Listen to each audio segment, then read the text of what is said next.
so we riding and we ready to go. 100,000 watts full throttle, baby, ready to blow. We passing Coco to Jupiter, we got your attention. You can tune in anywhere, but listen at your discretion. To the legend, Mr. Hot Man can't stop from each other deuce. My brother got his own hot burger at Tucker Deuce. Now I rush more of these sports, spitting the truth. It's Channing Crowder, greatest Dolphins who rock the 52. Solana one best of Miami, the voice of FIU.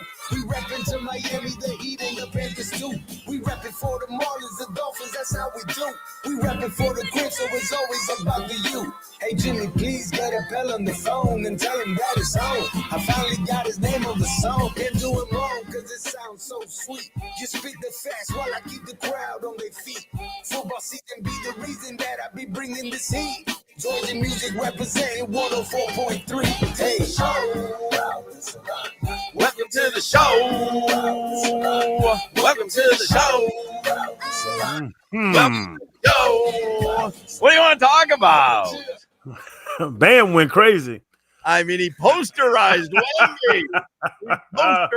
Wemby. Put it on a T-shirt right now. That's Put what it on a Solana T-shirt. wants to talk about. So obviously, Chris Grier has been relieved of his general manager duties with the Miami Dolphins. They are saying that it is a mutual decision.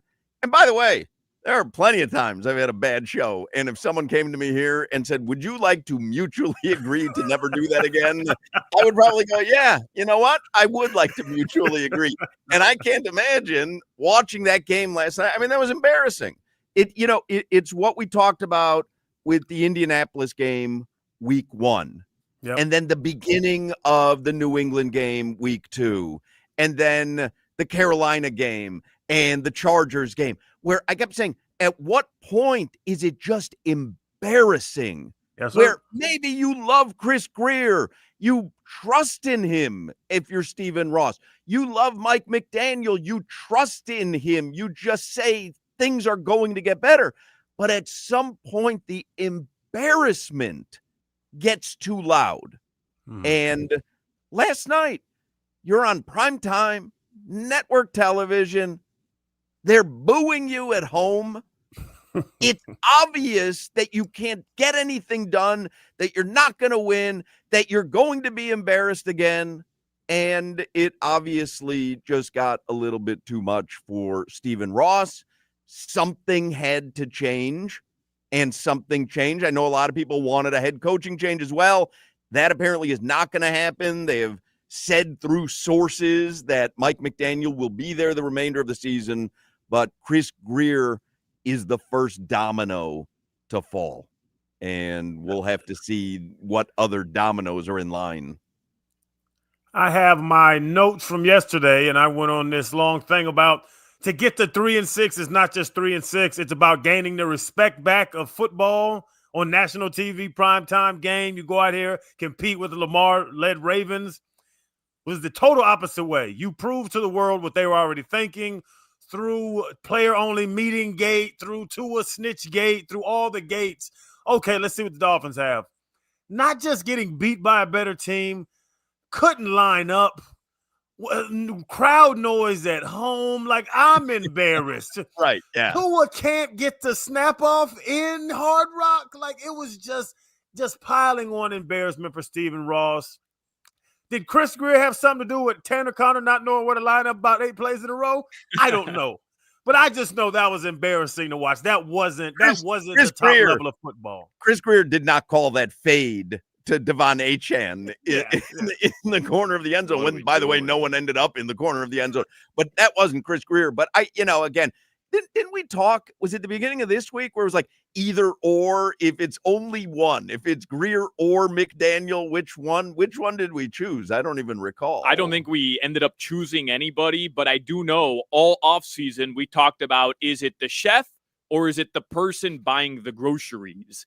And we found out yesterday that Stephen Ross finally came to the conclusion, no. It's the groceries. And I know a lot of people have made this point, but I think it's the correct point after last night's game. This rebuild with Chris Grier manning the ship, his hands all over the rebuild started in 2019. And the most embarrassing loss of that season was against who? Lamar Jackson, the future MVP, and the Baltimore Ravens, who came into Hard Rock Stadium and made a mockery of a Dolphins roster that people were saying should have been illegal. And 7 years later, a team Chris Grier, after 2 head coaches, has once again built up. It's supposed to be winning time. And once again, it's a mockery of a situation. Stephen Ross decided, no. 7 years later, it's still the groceries. Right. And it's like even, hey, I'm going to get rid of Chris Grier right now, but also I still have Nick Westbrook-Akine on my roster. Like, you're not like, it's not doing much right now, but it just is what it is. I mean, you've got to make a move. I really do believe like part of a move like this is visual. It's optical, right? Where you're saying to the fan base and the team, we know this is unacceptable and we're not going to stand pat. We're doing something. Yes. And so they're having, who is it? The interim GM, the guy from the Raiders. Some guy from the Raiders, I read. Champ Kelly. Champ Kelly, right? Champ Kelly is going to take over the personnel decisions for the rest of the season, which means, by the way, because the Dolphins were supposedly not sellers because the trade deadline is Tuesday. Dolphins were not going to be sellers. And I have a feeling that may have changed because Champ Kelly doesn't have any ties to the roster. You know what I mean? Like, it's one thing if you've put it together, you say, oh, no, we're not sellers because I still think I can take these pieces and make it something. Yeah. Champ Kelly walks in and he goes, hey, what the hell are you guys looking at? Like, nothing can stay. Everything must go. And so I think you'll see a drastic change in their approach to Tuesday's trade deadline. But Crowder, it's why they make the change today, right? I mean, you're hearing from Jeremy Fowler before the game. You're hearing from Ian Rappaport, maybe Chubb, maybe JP, but the Dolphins are in no hurry to make widespread changes. And Stephen Ross has to be sitting up there saying, hold on a second. I get it. My head coach wants to play Tua, wants to play the best players. He's trying to save his ass. Chris Grier doesn't want to move on from anybody because he's praying by some grace of God that this roster he built turns things around. You have a trade deadline coming up 5 days from now 4 days from now. You've got to make moves. It would be absolutely ridiculous not to move on from these guys. I'm gonna give y'all a hint. You can't run an NFL team like Bar Rescue. This Champ Kelly's not walking in saying, "Hey, you go to back of house." Robert Irvine is walking in to save it in 2 days. Hey, change the menu. You go back of house. You run the kitchen. We're good to go. It is way deeper than that. It almost hurts more now because we talked about it for weeks now where they were getting their ass kicked. Who's gonna go? Who is it? Is both of them? They can't stay together. To say the guy that's been there for 25 years and now running it for 7 is the problem. That's deeper than even saying the coach doesn't know how to coach. McDaniel just got the head coaching job. This dude has been in your building for 25 years, and you're admitting, we let him take a lot of decisions that were totally wrong. This is tough. It's sad. Sad for Chris Grier as a person. We never say just fire people. Sad for him as a human. Seems like a really good dude. But this Champ Kelly, I wonder what his office looks like because it might be a broom closet. So what do you know about Champ Kelly? I know he played. But fellas, he has 40 hours. Tomorrow's Tuesday. He was running the Raiders though, wasn't he? Like he was the general manager, he was the interim general manager for the Raiders as well. But what is he going to do in 40 hours? Well, I think at least you have someone with football knowledge pulling the trigger on potential trades that you don't have Chris Grier doing it when you know that he wasn't long for the job. Stephen Ross doesn't know, the only thing he knew, as the ticket wizard said to me last night at Funky Buddha, Stephen Ross has made 2 edicts during his tenure as owner. Draft Lamar Jackson. They ignored him on that one.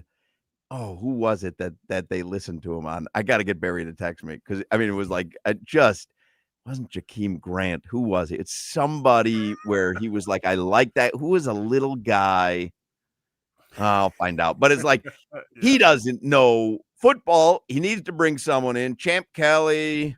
What did he do? Was it Mike Wallace? I have some of his NFL experience here. In 2007, the Broncos hired Kelly as a college scout, promoted him to assistant coordinator. I'm reading on the Finsider.com, by the way. So he was coordinator of pro and college scouting in 2008.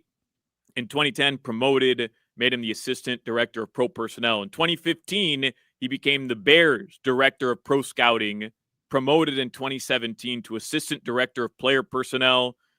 During his time in Chicago, the Bears had 21 Pro Bowl selections, 8 selections in 2018, third most in a single season for the franchise. I'm looking at it with the Raiders. He was the assistant general manager for a couple of years. He's been with the Dolphins since March.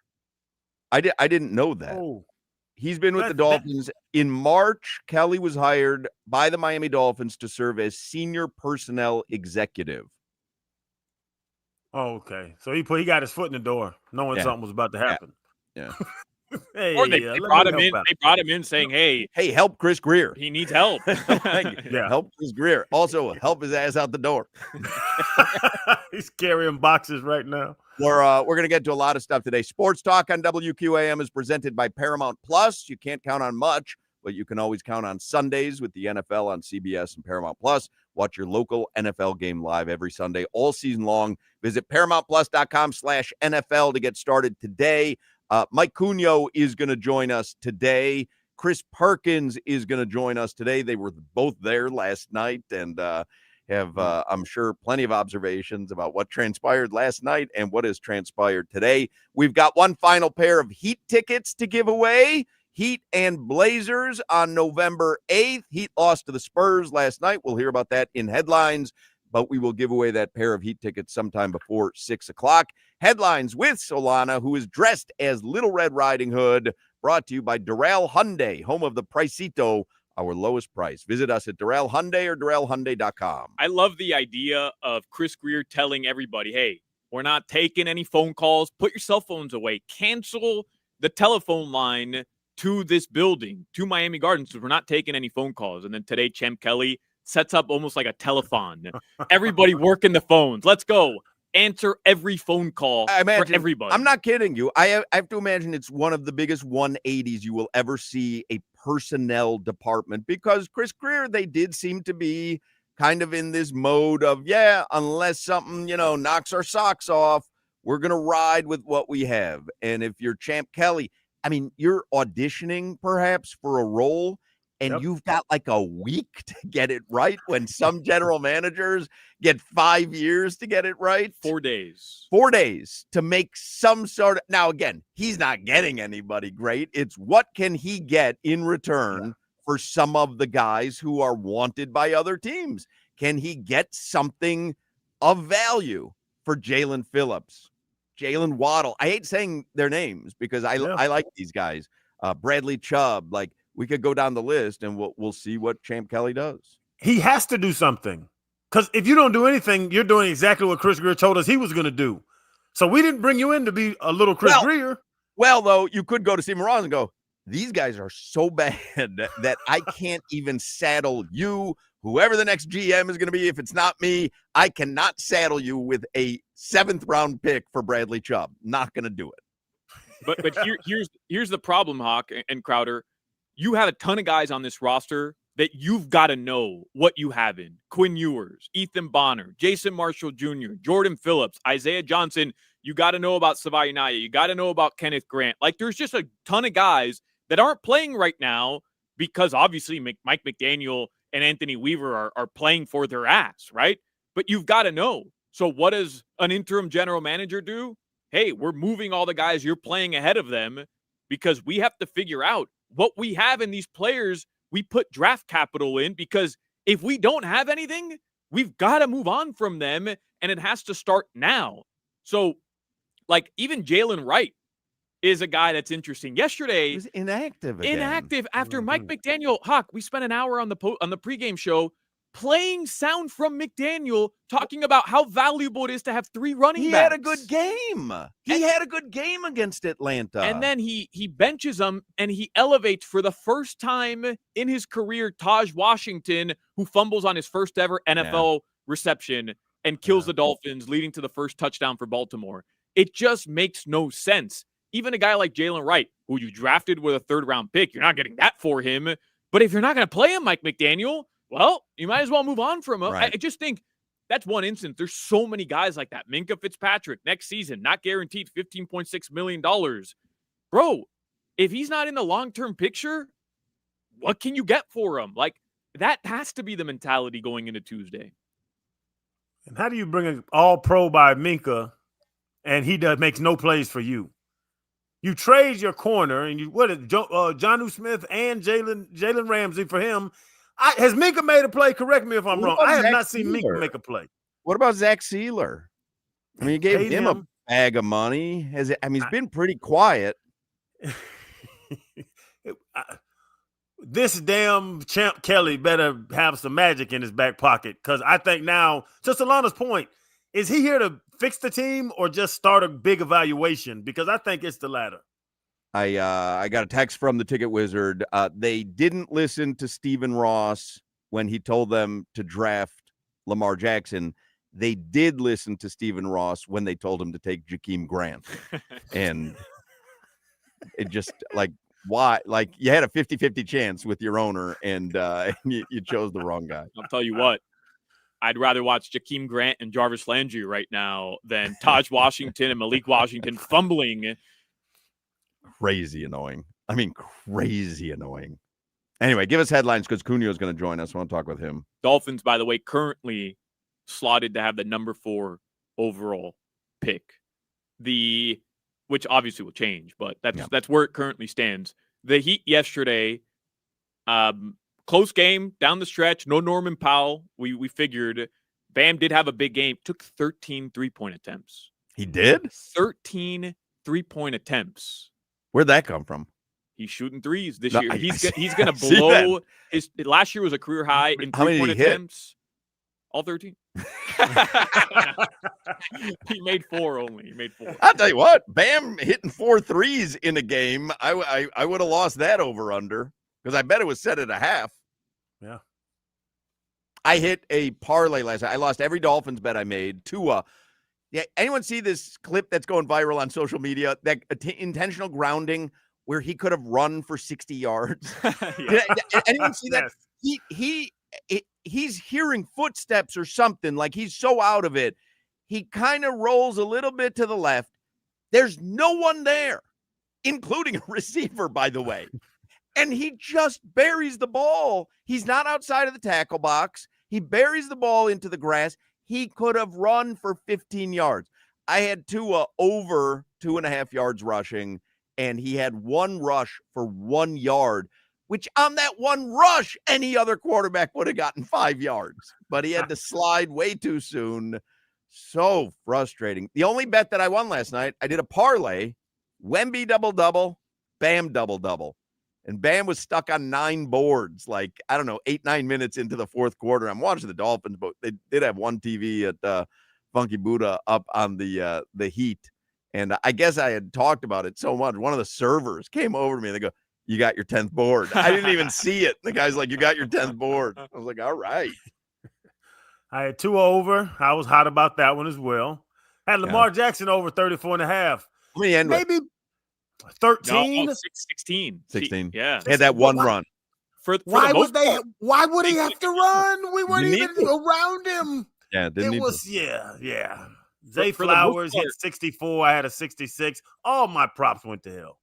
The defense held the Ravens, for the most part, the running game, especially, in check until the very end, where they just kind of stat padded. But McDaniel actually in the postgame press conference said something of value, which was, it's always a bad omen when you are outplaying a team and you're losing, or when you're playing well enough to be winning and you're losing. It's a bad omen. And that's what happened in the first half. Yep.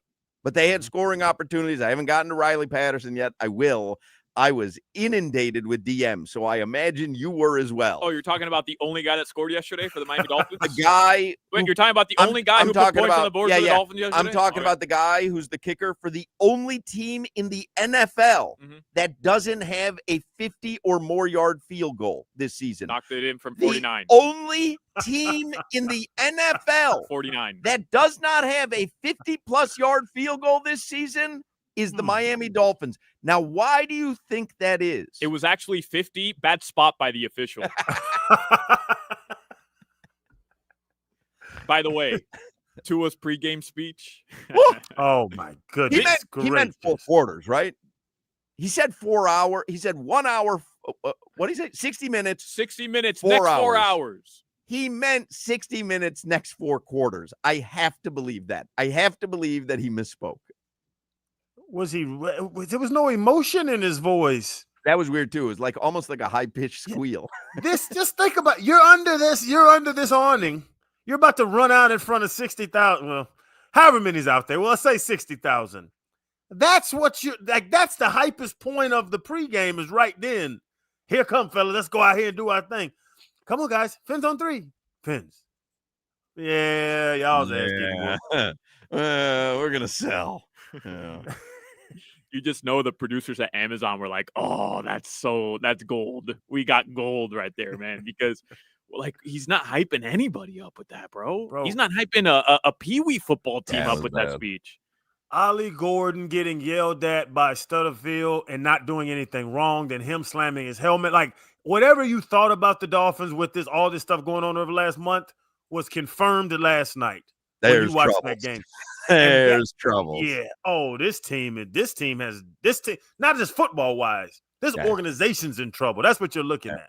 That Ollie Gordon thing was BS. Crazy. I don't understand. I mean, how do you have video replay assist? You literally would have to believe that he does not know how to play football or block to just launch himself at someone's feet or knees. Like, you know what I mean? Like, you literally have to believe that he's never blocked in his life. And, like, it's one thing to get beat, hold someone, whatever. Like, he slipped. It was so obvious that he slipped. Why do you throw your pelvis at him? You have shoulder pads and a helmet on. You can hit him in the knee with. I'm going to lay sideways and let you kick me in the gut? Yeah. That's the dumbest. Dumb as hell.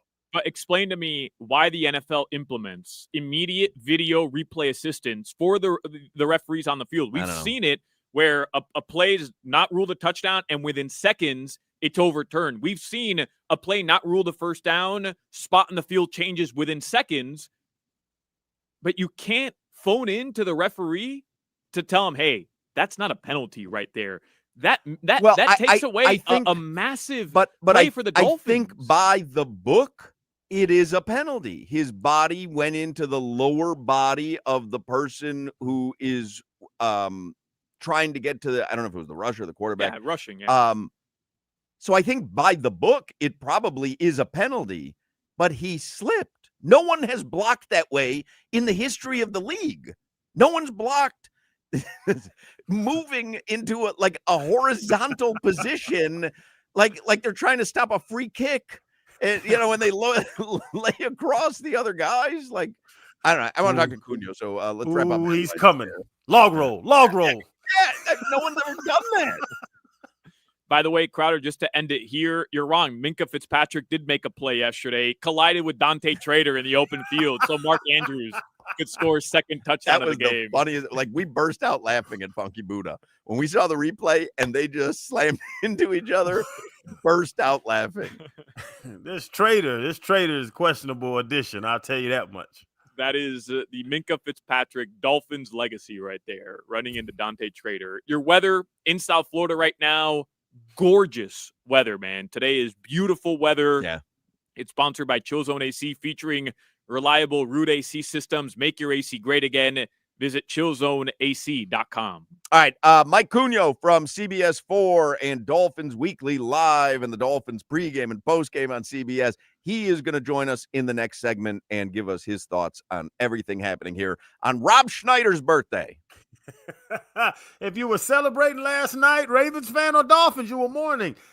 Tootsie's is right around the corner from Hard Rock Stadium, man. You should slide over there. I know the game was over late, but they're open from noon to 6 a.m. every single day. You always have beautiful entertainment at Tootsie's. The food is delicious, and they have food specials every single day. $100 bottles, half-price drinks until 8 p.m. every day. And Dolphins and Canes, you bring your ticket on game day, you get in free the entire day. No cover on game days before 6 p.m. as well, even if you don't go to the game. You just got to go to Tootsie's anytime you can. I'm telling you, it is amazing. It is the world's largest strip club, and that's not just saying it. It really is. 2 floors of beautiful entertainers and a great time. TVs everywhere. Football, basketball, baseball, hockey, soccer, MMA, boxing, UFC, anything you want to watch, they will have it on. And during the commercial breaks, there's always something amazing to look at on stage. Yo, gotta go to Tootsie's Cabaret. Been going there since 05 when I got drafted, 20 years, and I'm gonna go there another 20 years. And after that, I'm gonna add on another 20 years. And on Sundays from noon to 5 p.m.,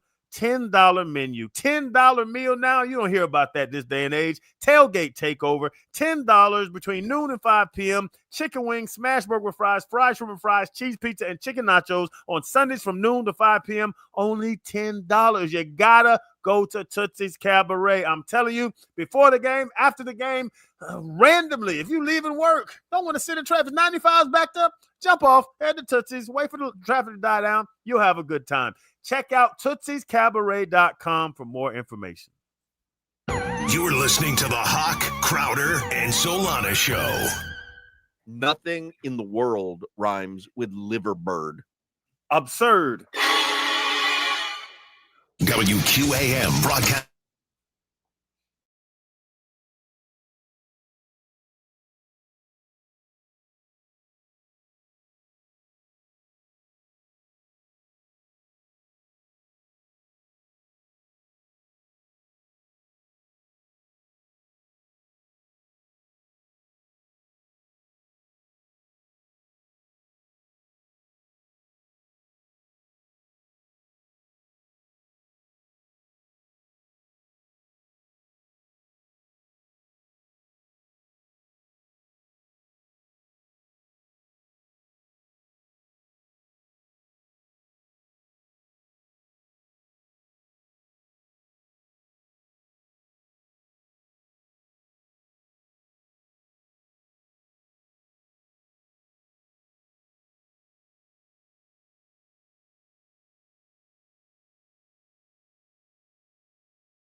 Halloween.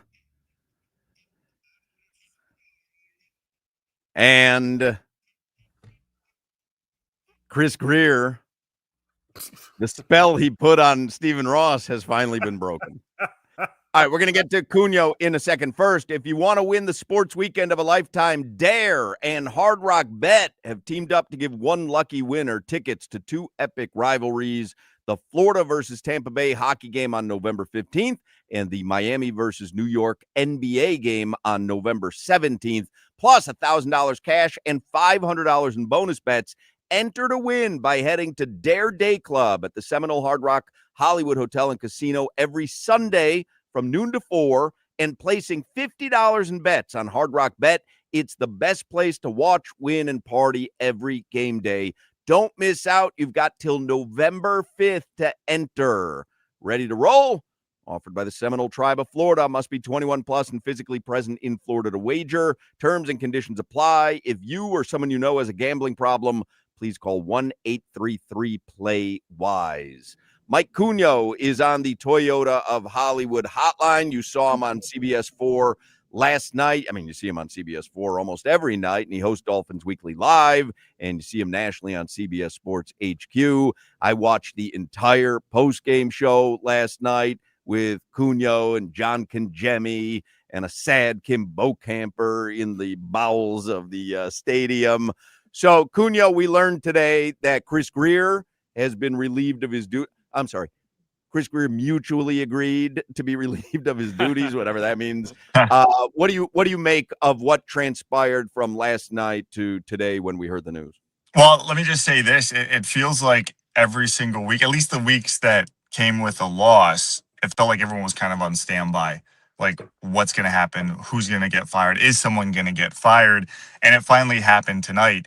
And last night, I think, was one of those nights where you're just like, it wasn't even like when the second half happened and the Ravens ate up most of the third quarter on that first drive and really just kind of put the game out of reach there, not only by the points, but just now the clock was working against the Dolphins. Everything was snowballing. The Taj Washington fumble, the penalty, then the missed kick, like it all started to snowball, and you could feel it in the stadium that when one mistake happened, it started to compound.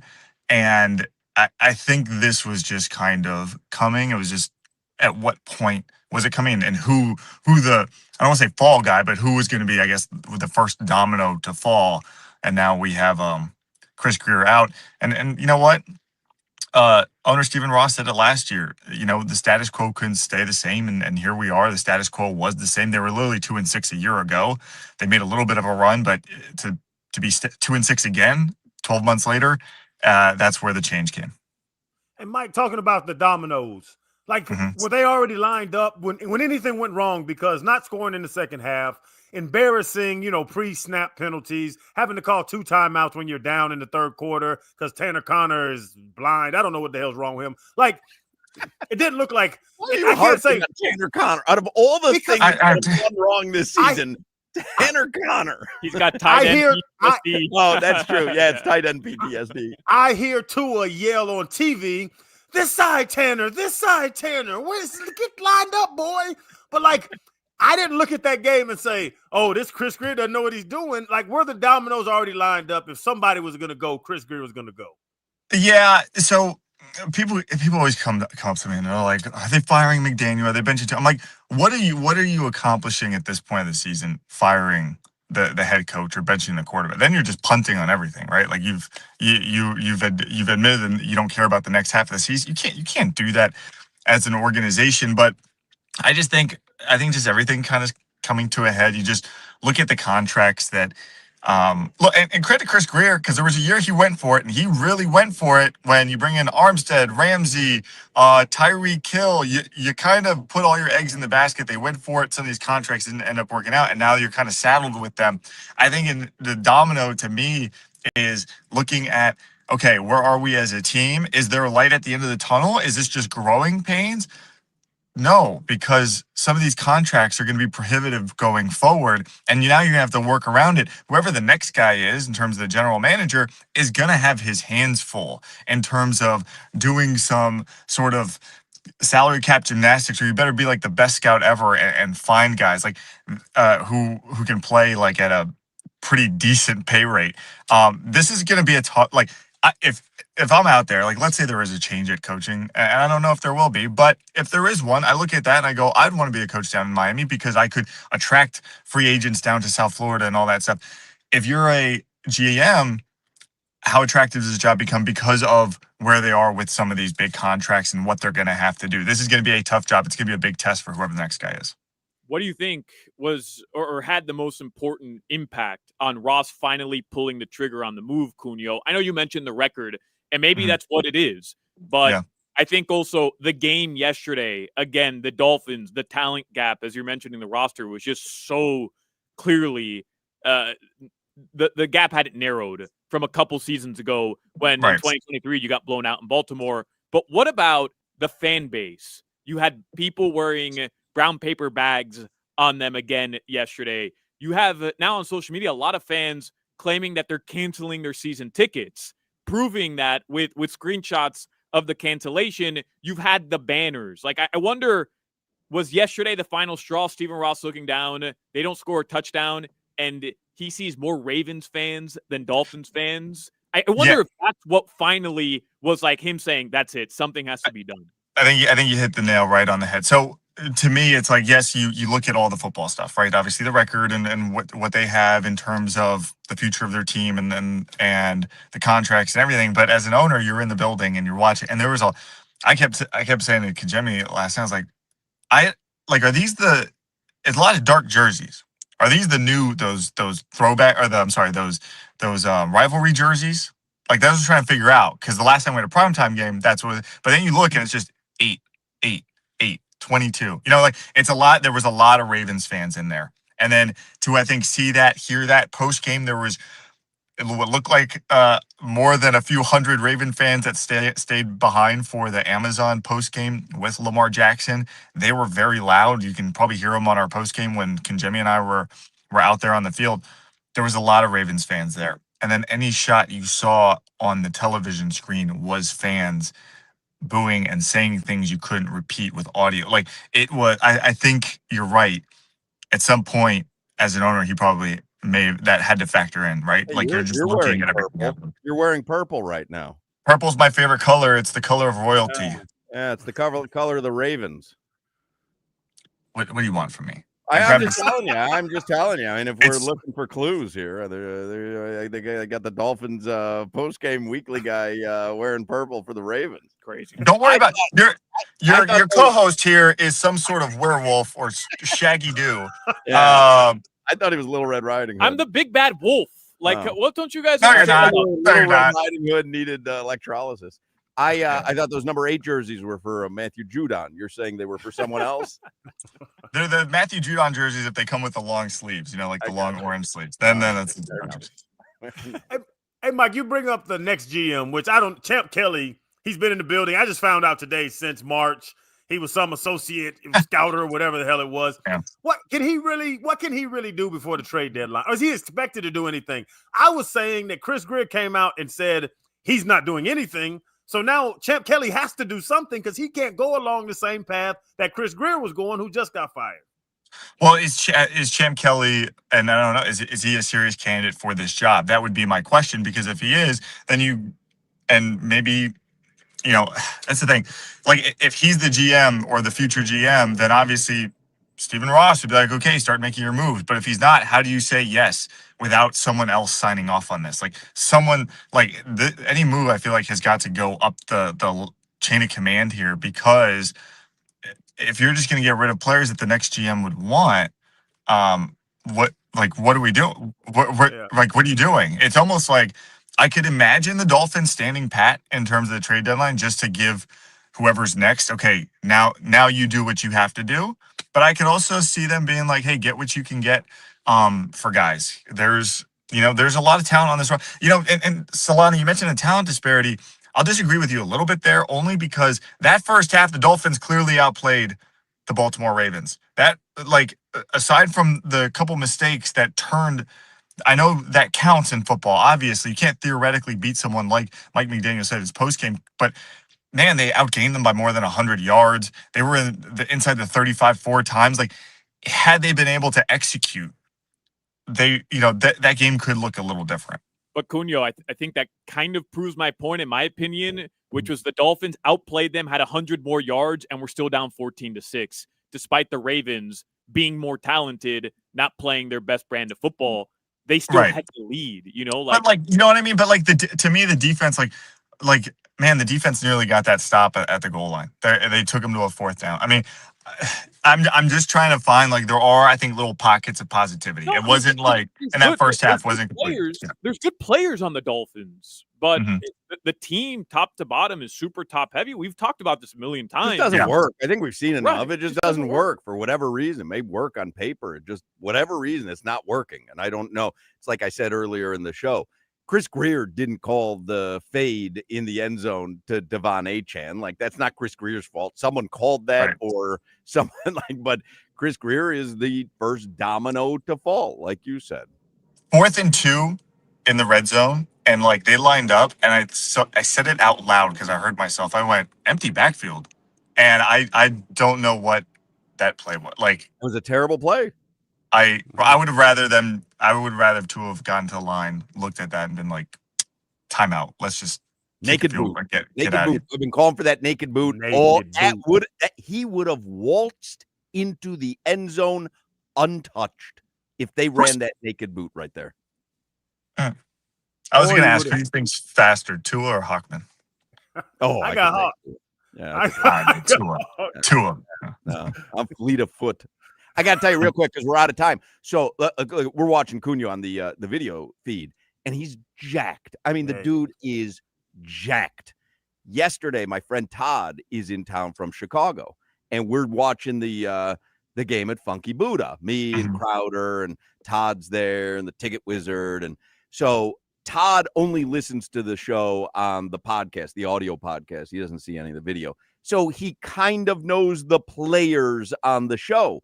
And he had told me after everyone had left and the game was over last night, he said he thought he had confused Appel for being Mike Cunha. And he said, that's the guy who you're always talking about, who's in great shape. And he said, no, that's Josh Appel. I go, Mike Cunha from CBS 4 is the one who's in great shape. And Todd said, oh, well, that makes more sense because it doesn't look like he avoids French fries. Appel sneak up on you. You know what I mean? He's got farmer strength. He ain't sneaking up on nothing. He's sneaking up on your leftovers. Well, get used to all this, or remember what this looks like, because I owe President Joe from UM 2 donuts for last week's win. 2 donuts? And I will see if I owe 2. And I haven't eaten them yet, so I'm behind. Are you going to allow your child to get candy tonight for Halloween? Is candy allowed in the Cunha household? It's a baby. Yeah. So she can receive. You still got to walk them around and get candy. She can receive the candy, and then we'll have a lesson in the food pyramid after, in terms of what and how much she can actually eat, and then we'll throw it all out, and then we'll say next year you'll be old enough. He's the worst. What will you sneak a bite of? There's some Halloween candy where even Cunha goes, you know what? As in shape and with every calorie I watch, I gotta have one of these. Sour Patch Kids. That's about it. Yeah. Interesting. 0 grams. I like sour candy. You knew it wasn't going to be like a Whopper or a Butterfinger. It's just filled with carbs, which he'll burn off anyways with the one workout. You're so predictable, Cunha. Bro, let me tell you something. Haribo's, like gummy bears, those are good post-workout. If you want to process all the carbs you did after a workout, like that's, you would talk about gains.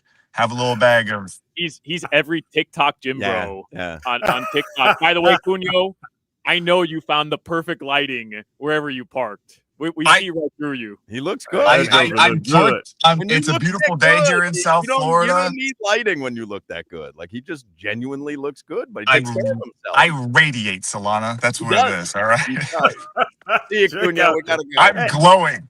He is glowing. All right, we'll see you, Cunio. Thank you. Bye, Mike guys. Cunio from Yeah. CBS 4 on this very important day. Now, I've talked about Atlantic Men's Clinic on this show. I really am a believer. Maybe you yourself have noticed your energy is lower, kind of the way that I had noticed it. Your workouts aren't as productive. You're not sleeping as well. You feel brain fog. Your sex drive is off.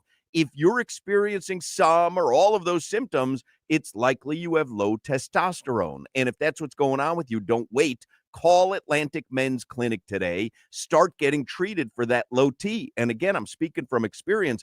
It is no way to live low testosterone. I'm telling you, I can attest to the difference. Atlantic Men's Clinic, they're the experts in treating low testosterone and other men's sexual health conditions. And if you're like the many men who are low T, within just a few weeks, you're going to feel your energy return, the brain fog go away, your sleep improve, your workouts improve, your sex drive will be significantly enhanced as well. So go to AtlanticMen'sClinic.com. Get all the info right there. Schedule a consult. They do your lab work. They have your results within 30 minutes. A Florida licensed medical provider reviews your results with you and discusses your options. Atlantic Men's Clinic. There's 7 locations now in South Florida, including their new office in Hollywood. I go to the one in Boca, but certainly there's one near you. Call them 877-455-7300, 877-455-7300, or visit AtlanticMen'sClinic.com. You're listening to the Hoch, Crowder, and Solana Show. Mike Cunio, eat a damn French fry.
I love Halloween.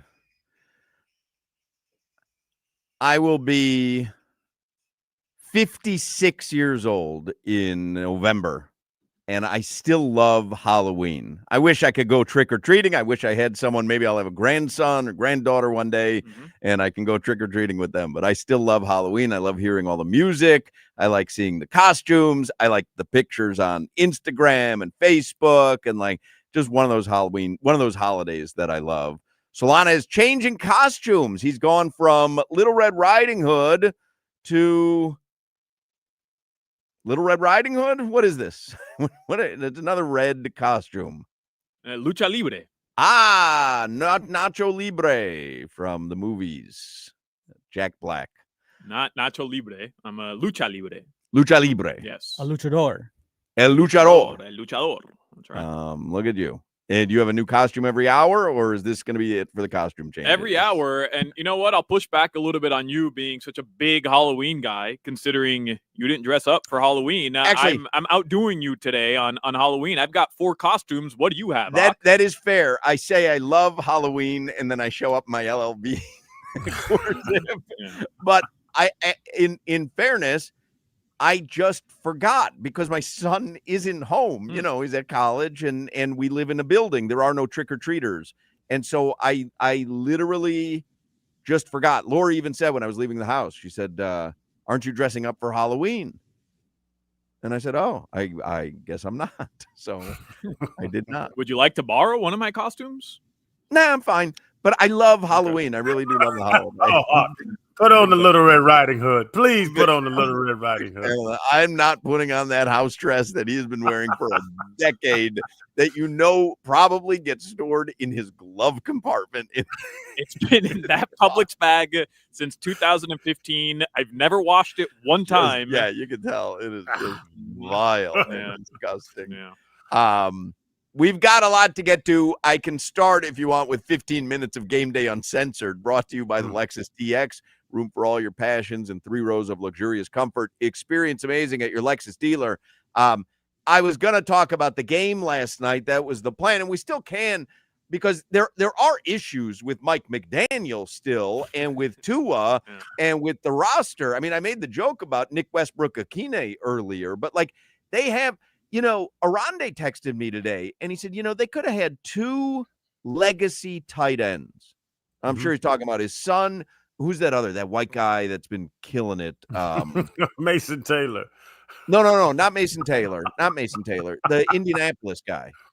Warren. Tyler Warren. Tyler Warren. Tyler Warren. Right. Like, they chose Chris Greer, ostensibly Chris Greer, I'm assuming, chose to risk it with Darren Waller rather than take guys who seem to be slam dunks. And Darren Waller, when he was out there, I mean, it looked like a brilliant decision. Yeah. But it was risky because he hadn't played in a while, and he's not playing again. Like, it's, so, I mean, there's myriad things to talk about when it comes to the Dolphins. I don't know.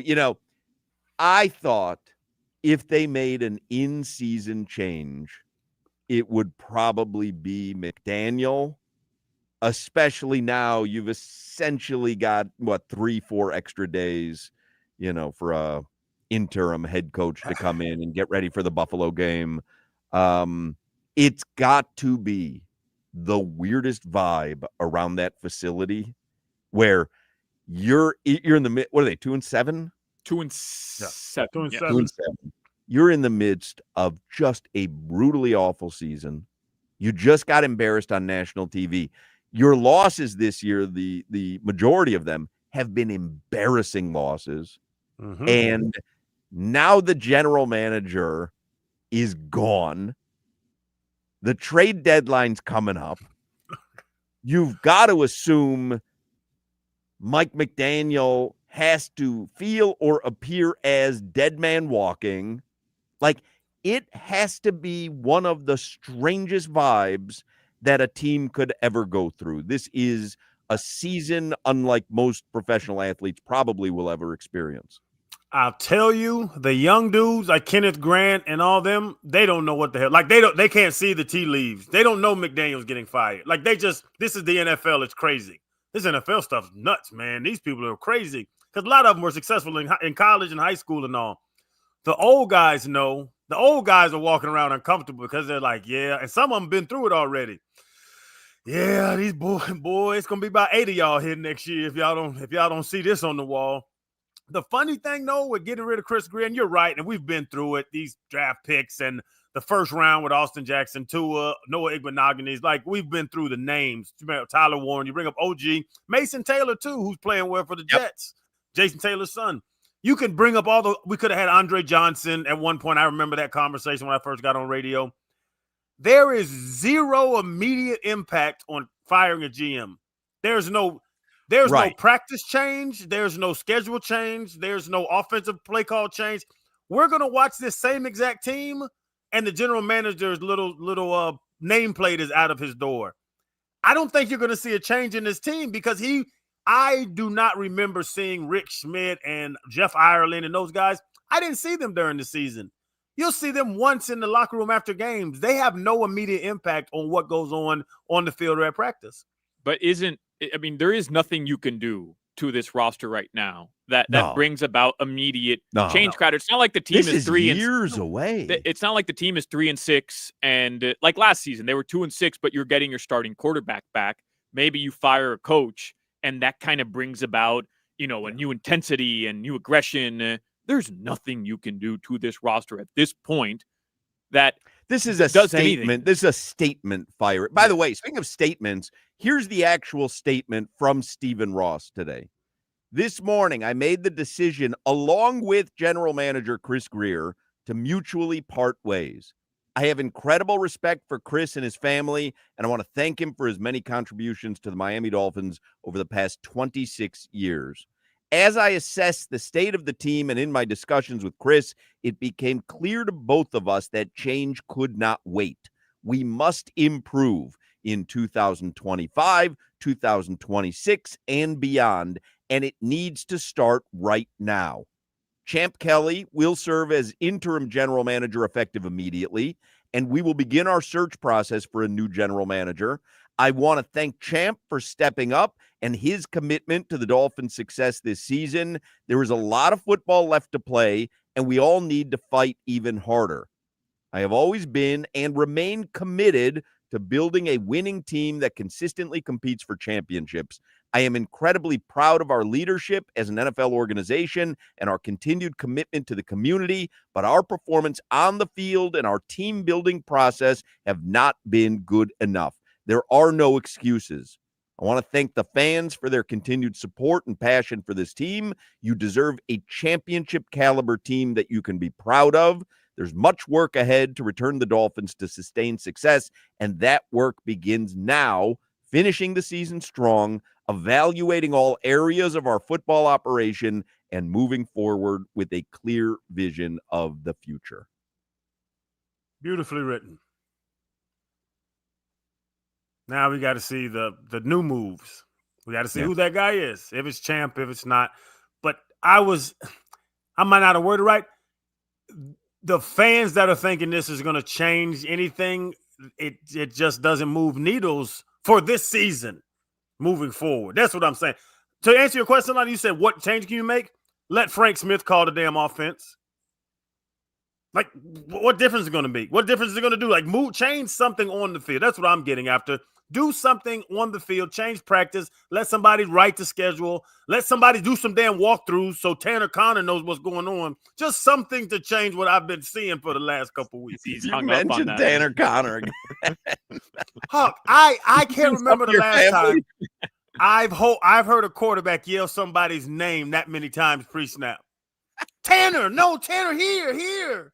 He either turned down a Crowder Powder endorsement or the pivot interview. Like something. If this guy has something against Tanner Crowder, no joke, it doesn't matter. Like, okay, Frank Smith is calling the plays. So what?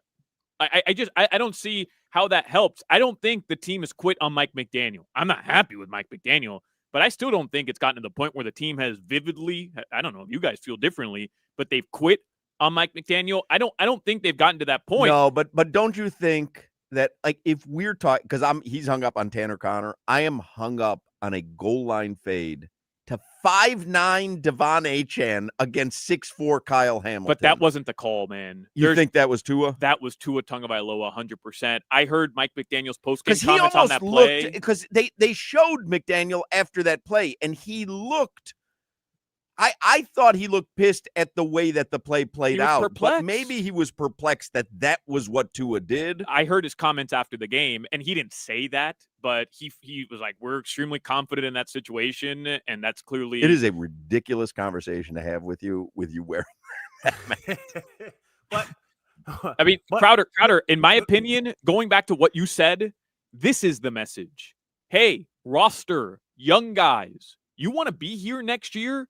We just fired our general manager who picked you. So you want to be here next year? You want to be on an NFL roster? Some of you next season, lock the F in, because now you have a 9-week or 8-week tryout for another person that's making decisions. I think this had to be the move. I'm fine if they fire McDaniel too. I wouldn't be surprised if after Madrid, if it gets worse and worse, you lose the next two to Buffalo and then to Washington, you have a bye week in between. I wouldn't be surprised if that move is eventually made, despite reports that they're going to let him ride it out to the end of the season. But Crowder, this has to be the move. Hey, guys on the roster, the guy who selected you did not do a good job. You're not executing. You have 9 weeks to prove to me you belong on my team moving forward. Yeah, no friends left. This is a performance-based business like it should be. The preparation, I don't know, to your point, son, I don't know if Frank Smith is much better than Mike McDaniel, but the preparation for Tua, whoever didn't, it's double on Hawks play. Double problem with me. The guy that run the wrong route, why the hell did he not know what route to run? And then why did Tua's panic go to throw a fade to Devon Achane, who's 5'9"? Like, why isn't there another option in this play structure that Tua's not going to say, oh, he's not open, Devon Achane fade? Like, just big, just or any other quarterback. I'm just going to do it with my feet. Any other quarterback. This isn't going the way I planned. I'm going to do it with my legs. They already said, we've heard a lot of people say they do not encourage him to take off at all. Oh. That's why the over-unders are 2.5 and things. That's okay. Well, encourage him to throw more intentional groundings. And it looked like no one had taken the field yet. What is he doing? That one is infuriating. If you haven't watched that one on social media, Tua and the intentional grounding, and how much space is there to his left, and like, I don't know what made him decide my best shot here is to just launch the ball into the ground. It was really staggering to watch. The right side of the line does collapse, and I mean, there's Run, pass rushers so getting him. But you look to the left, there's no one. There's nothing but green. Not only that, a quarterback rolls out to his left, and he can just chuck the ball into the stands, and it's not intentional. Speaking about chucking the ball, how about the Hail Mary at the end of the first half when he took a sack? What was that? I heard people saying that, and who was calling the game? Who was on the TV? Whoever was. And, Al Michaels. Herb Street. He said it like he kind of joked about it, but he was like, "You think Tua might not have thought he could make it that far?" That's exactly what it was. That's exactly what it was. It was 50 or Hawk. You could throw 47 yards. But who cares if you couldn't make it that far? Launch it to the 5. Maybe you'll get a PI. Anything but taking a sack. Well, can I present to you what I wrote down yesterday? Because it dawned on me watching that. If that's what the play is going to end up being. Only if you wrote it down as lyrics. If that's what the play is going to end up being. Because Tua knows he can't make that throw. Why not in that instance? Crowder, stick with me here. Hook and lateral. Bring in Zach Wilson. Bring in your backup quarterback for that, just for that play. 1 second left on the clock.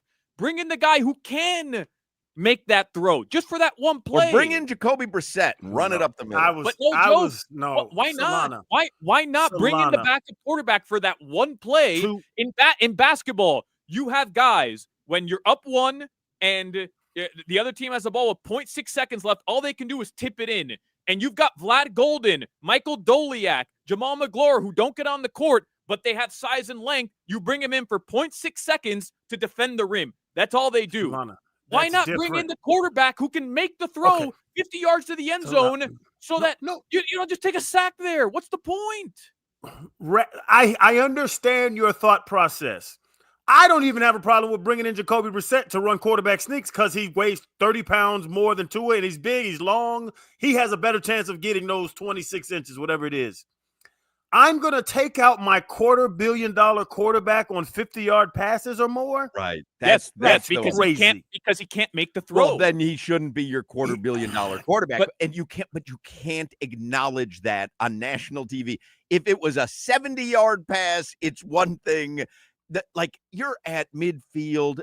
But Hoch, what are they hiding? What are they hiding? Everybody knows. Even Al Michaels, who doesn't know what's going on, knows that Tua can't make that throw. If you didn't know, you found out after he crumpled to the ground taking a sack. I mean, what are we hiding him for? He had plenty of time to launch a ball. $250 million you commit to this guy, and we're still worried about how the optics look and the feelings. He can't make that throw. The Dolphins, 14-6 is the score. You have a chance to at least get lucky with a Hail Mary. He can't make the throw. Get lucky with a PI and then kick a field goal. You have somebody on the sideline who can make the throw. Bring him in for that one play. That's all I'm saying. Why not? You ask, why is he still here? Because of last week. 4 touchdowns, 123 quarterback rating. He's going to – and y'all know Tua's going to have some of those games this year, right? One of these next 3 games, he's going to go out there and have those 3 touchdowns. Yeah, 270, 3 touchdowns. He's going to have one of those games, and he's going to have one of these games. That's what Tua's going to do. Ross is so pissed. Sure. Man. I mean, you watched last night. It was embarrassing. It was embarrassing. Again, by the way. Again, let's do real quick headlines because Chris Perkins from the Sun Sentinel is going to join us, and he covers the Dolphins on a daily basis. So I'm interested to hear what he says. So very quick look at the headlines brought to you by Darrell Hyundai, home of the Pricito, our lowest price. Visit them at Darrell Hyundai or DarrellHyundai.com. So the Dolphins interim GM is Champ Kelly, who we learned was the assistant GM for the Las Vegas Raiders. He's been part of the NFL going back almost 20 years now, or exactly. Somebody tweeted at me and said, Hoch, Champ Kelly was with the Bears when they drafted Trubisky and Fields. Don't allow him any trade power. Well, I don't have a say in the matter. It's text in who you want us to bring in at GM. All your big, your big acquisitions we could bring in. It's hard as hell to find a good GM.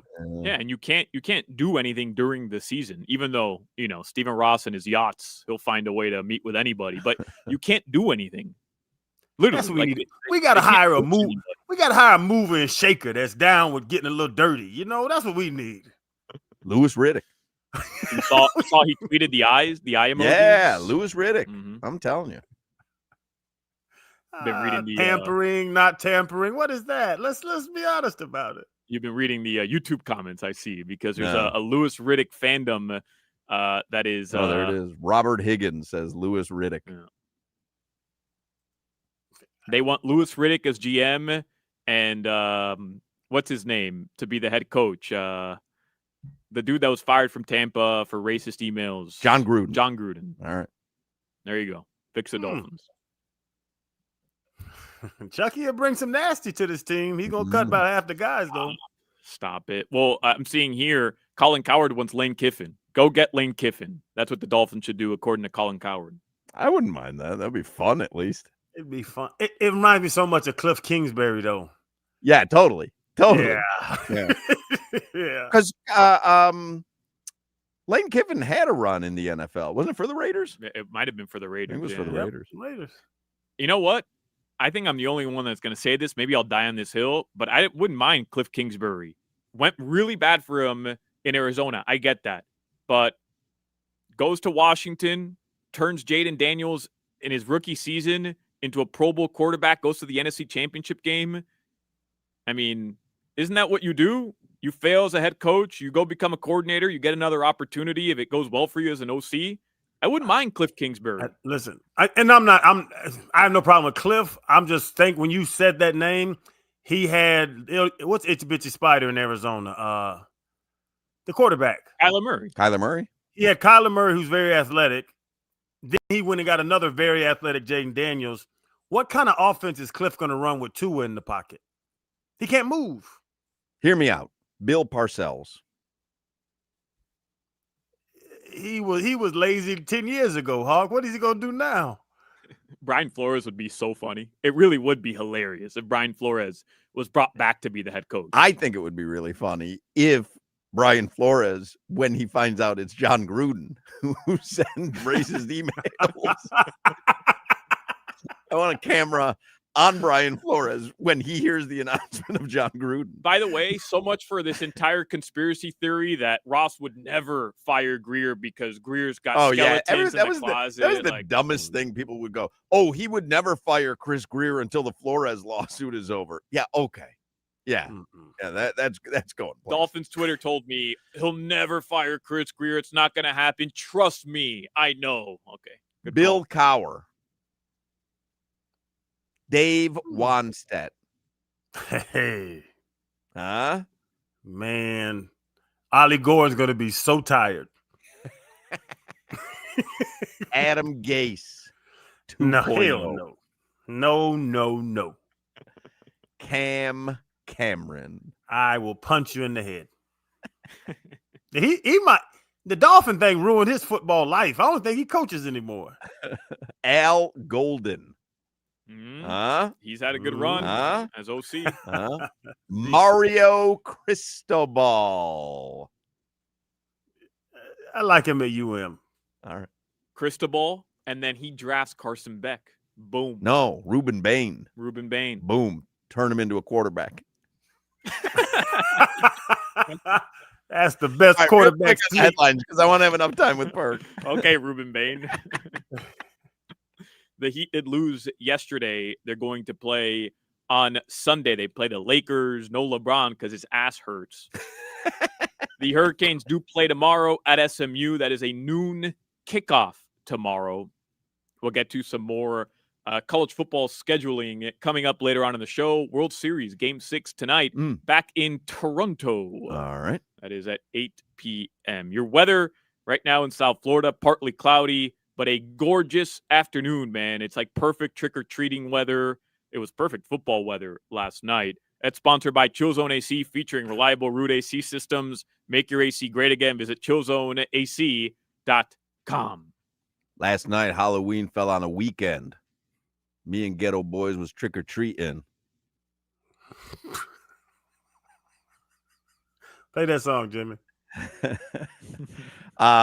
Chris Perkins from the Sun Sentinel is going to talk Dolphins with us in the next segment. I tell you, Twin Peaks can be your headquarters for football season. You hunker down at Twin Peaks, watch a little college or pro football. You have Canes and SMU Saturday afternoon, as Solana just mentioned. You've got hockey. You've got basketball. You've got MLS playoffs. You've got Toronto and LA Game 6. I mean, it is all right there at Twin Peaks. I had dinner at Twin Peaks, the one on Andrews, like Cypress Creek, just a few nights ago. And the food and the service was so good. I'm not even lying. Like, the food and the service was so good. I get the salmon and the broccoli. I get the same thing every time. But they've got bar stools and corner booths that rival courtside seats. The Lodge is your hoops headquarters all season long. There's plenty of basketball to watch this weekend. Obviously, plenty of football to watch this weekend. No one does happy hour like Twin Peaks. Whatever your preference, they've got everything from tequila cocktails and an extensive bourbon category to top shelf spirits and cocktails served over ice balls, local craft beers and handcrafted whiskey cocktails round out an adventurous drink menu second to none. Don't forget about their 29-degree drafts. And I imagine tonight for Halloween, it's probably a pretty festive vibe at your local neighborhood Twin Peaks. I bet Twin Peaks is probably a pretty cool place to hang out on Halloween, especially on a Friday night, you know? So Twin Peaks, you got them all over South Florida for you to enjoy. Twin Peaks eats, drinks, scenic views. You're listening to the Hoch, Crowder, and Solana Show. You think darkness is your ally? You merely adopted the dark. I was born in it and molded by it.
Zombie.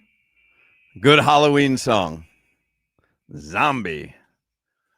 We're going to talk to Chris Perkins in a sec. I've been telling you about Eric Nunez's award-winning team at Darrell Hyundai, the number one Hyundai store. Now they've got the North Miami store moved up to the top at number 2. So the number 1 and number 2 highest volume Hyundai stores. It's where everyone is buying their Hyundais because they simply sell for less. They have thousands of new and pre-owned vehicles to choose from, all priced below their competitors. No one has more in stock. No one sells for less, period. So if you're in the market for a vehicle of any type, doing a little vehicle shopping this weekend, why pay more? Save money and pay less at Darrell Hyundai and North Miami Hyundai. Before we talk a little football here with Chris Perkins from the Sun Sentinel, I will remind you the best place to get Dolphins or Canes merch is Caneswear in Davie, or online at caneswear.com. Chris Perkins on the Toyota of Hollywood hotline. Perk, you've covered this team for a long, long time. I think there were several moments this season that were embarrassing enough to necessitate changes, but nothing happened. And last night, finally, Stephen Ross, I guess, reached a boiling point. So what's your take on the mutual parting between Chris Grier and the Miami Dolphins? My first take is Grier was fired. My second take is why is Mike McDaniel still there? I mean, what's going on here? I mean, maybe it's because Steve Ross really likes him. Maybe it's because there's not a better choice for interim head coach on this staff. But man, if they don't take a broom to the duo of Chris Grier and Mike McDaniel, something's wrong. It would be so Dolphins to do this piecemeal once again. And what happened? What's happening with the coach? What's happened with the preparation, Perk? Just ill-prepared to play, penalties, pre-snap penalties, unneeded timeouts, coming out of half. I saw the other day, I was watching the Chiefs game. They scored 6 out of 8 times, 8 games, 6 times they scored on the first drive of the second half because they made adjustments. Like, you can't put that on Chris Grier. This team doesn't look prepared for some of these games. No, you're right, Ken. And look, this is a situation where I had a column written this morning. I was like 2 minutes from filing it that said Mike McDaniel era is a failure. And then the Chris Grier thing came up, and so I had to scrap that column and write a new column on Chris Grier. But, you know, the Dolphins, they go through these stretches under Mike McDaniel of where they get figured out and they just get in this extended funk. Y'all realize this is the 6th 3-game losing streak under Mike McDaniel. 6th. Like Baltimore and Buffalo have, I think Baltimore has had a 3-game losing streak and a 4-game losing streak in the McDaniel era. Kansas City has not had a 3-game losing streak. Buffalo has not had a 3-game losing streak. The Dolphins have had 6, and they had the 5-game losing streak in 2022 also. They just get in these funks of penalties and turnovers and boneheaded mistakes, blown coverages. Like, how many of those touchdowns last night were wide open? They just have these extended periods that they can't get out of, that they just do boneheaded things, and that's where we're at right now. It's another 3-game losing streak. We're going to disconnect Perk real quick here, and we're going to reconnect via the phone because we have a bad connection with him. So we'll just take him on the phone line because we were trying to do video as well, but it's a little too echoey and hollow there. So we'll disconnect him for 1 sec. We'll reconnect on the phone, and we will reconvene with Chris Perkins and continue our coverage here of Chris Grier being let go. He said there, whether you could hear it or not at the beginning, he said Chris Grier was fired. He doesn't take it as to be a mutual decision, which I think everyone agrees, unless if you're Chris Grier and you've had conversations with Stephen Ross, you know, leading into last night's game, just based on everything this season, like, hey, you know, we're going to have to make a change at some point. Like, Chris Grier is not unaware. He knows what's going on. It is possible that after the game last night, Chris Grier calls him and says, hey, if you were ready to make that change, like, I understand it. So in that aspect, it would, you know what I mean, where it could be considered to be mutual, and I'm sure the payout has something to do with it. Mutual. We're reconnected with Perk on the phone here. Sorry, Perk, but we had a bad connection there, and I wanted to make sure that we were able to hear everything that you had to say. When Mike McDaniel's still here, I said to Crowder earlier, like, it's going to be a strange vibe at that facility, right? Where the GM is gone in the middle of the season. The head coach has to feel like dead man walking. The players don't know if they're going to be here next Tuesday. They don't know who's going to be making a decision on their future. They know the season's been an abject failure. Like, that's a really weird situation for these players to be in, no?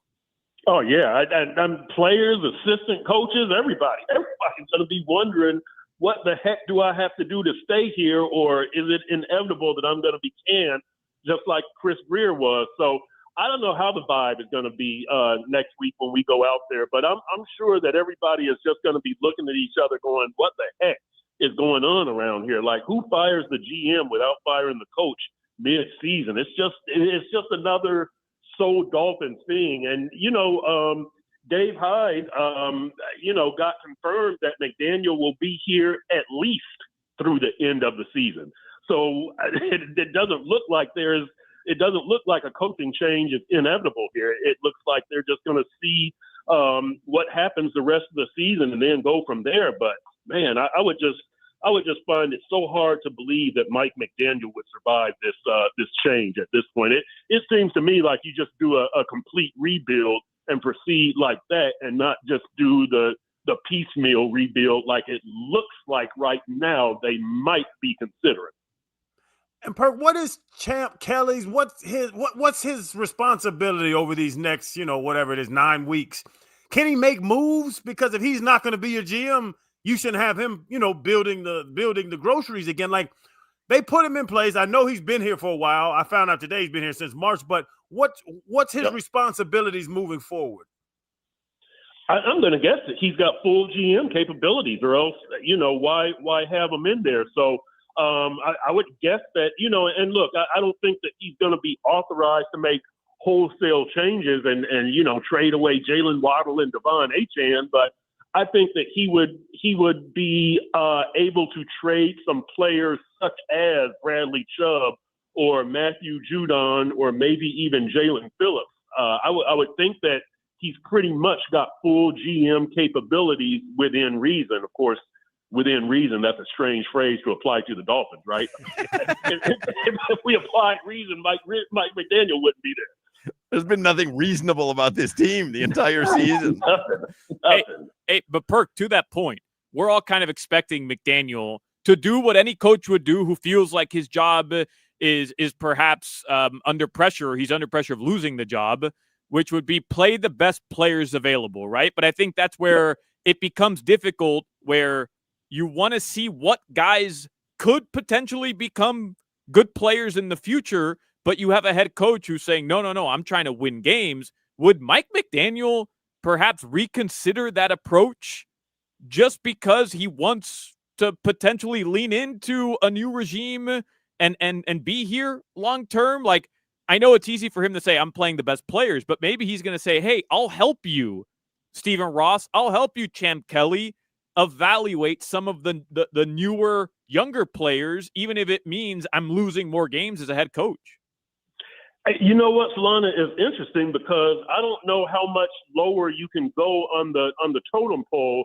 And what I mean is they're already playing younger players. Like, they had changed philosophies coming into the season from the win now to the draft and develop thing.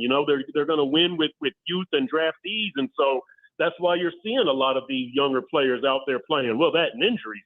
But, I mean, you're already playing, Kenneth Grant and Jonas Abai-Naya and Jordan Phillips and Dante Trader and Jason Marshall Jr. and Taj Washington, Malik Washington. Like, there's not a whole lot of guys that you can go to on the bench, draftees that you can say, let's see what this guy can do. We're seeing it already. So, I would think that Mike McDaniel is going to do his best to win with the young players and the draftees, because that was the plan last time we had checked with them. I don't see why they would deviate from that, because you do still have to start over. Regardless of who's going to be the general manager, you do have to start over. So I wouldn't expect that Mike McDaniel is going to go away from, playing, and let's just say go away from playing Tua, although, I think if you get to 2-9, if you lose the last two, I would want to see if you have a bridge quarterback on the roster between Zach Wilson and Quinn Ewers. But, aside from that, I don't know how much lower that you can go. I wouldn't imagine they would bench Devon Achane to see what Jalen Wright can do. So I think they're pretty much at that point where they're trying to see what they have with young players. I'm watching the game right now. It's up on NFL Network here in the studio. And I don't know if I've ever seen McDaniel look as exasperated all game long as he did on the sidelines last night. Like, and Crowder had mentioned the Ollie Gordon fight. Who's the running backs coach that he was? Eric Studesville. Yeah, Studesville. He got into it with him. Like, there's obviously some disarray there. I know you said, and we saw the reports, and you said Dave Hyde at the Sun Sentinel confirmed that McDaniel will be the head coach the rest of the season. Do you think there is a scenario, though, where he's not? I would think there could be, because if you, let's just say you get blown out in the next two games and you're a really ugly 2-9 at the bye. I think that we're already at the point where players have stopped listening to Mike McDaniel. Again, I think they'll always like Mike. I think they'll always respect Mike. But I think they tuned him out. You just see all these errors, repeated errors that, and I'm talking to players in the locker room last night, guys that I trust, Alec Ingold and Aaron Brewer and Patrick Paul, and they're all talking about a lack of focus, that we need to focus and practice. It just sounds like they've tuned Mike McDaniel out. You see all these coverage busts and the turnovers and all of this kind of stuff, the penalties. So it's going to be very, very interesting to see what happens around there, because I don't think that the players are really paying attention to Mike that much anymore. And Perk, I never thought I had asked this question at this level of football, but I need a yes or no. I really do. Can Tua stand on the 50-yard line, throw the ball into the end zone? I don't know. He took that dive last night. I don't know. I would think that he could, but, really, to me, with Tua, it's what can you do without Tyreek Hill and Darren Waller in this Mike McDaniel offense? And Mike McDaniel, what is your offense about without Tyreek Hill? Because we're not seeing much. We didn't see much in training camp either. You remember Tyreek didn't do hardly anything in training camp, and it wasn't necessarily the dink and dunk offense they went to last year, but the threat of the big play was on. Tua doesn't have a big arm. We all know that, but can he move this offense? Can this offense be creative without Tyreek? So far, to me, the answer is a resounding no. And Crowder, I'm gonna give him the benefit of the doubt. Now I'm gonna say he can do that. I don't know if it'll go 51 yards or 52, but I'm gonna say it can go 50. Chris Perkins, read his work in the Sun Sentinel, download the Sun Sentinel app, and obviously there will be continuing Dolphins coverage. And it's just Buffalo next on the schedule. That's all. 2-8 is inevitable, right? We write that down. It's just Buffalo. I said going into last night's game, like, for Baltimore, this is a get-right game, and it was. Well, Buffalo ain't a get-right game for the Dolphins, so it's just Buffalo. We'll do what we do. We'll read your coverage all weekend long, Perk. Thanks for making time for us. All right, I'm going to pay my cell phone bill here and get some better hookup here. Right, see you, Perk. Yes, sir. There you go. Chris Perkins from the Sun Sentinel. Cheetah Pompano, what a great spot to hang out this weekend. Watch a little football. They got HD TVs throughout the club, VIP areas, 4 stages of entertainment, and the most beautiful ladies in South Florida. And, of course, it's Halloween night tonight. And Halloween night at Cheetah Pompano or Cheetah Palm Beach, probably pretty fun if you're looking for, hey, you want to wipe out the memories of last night's football game?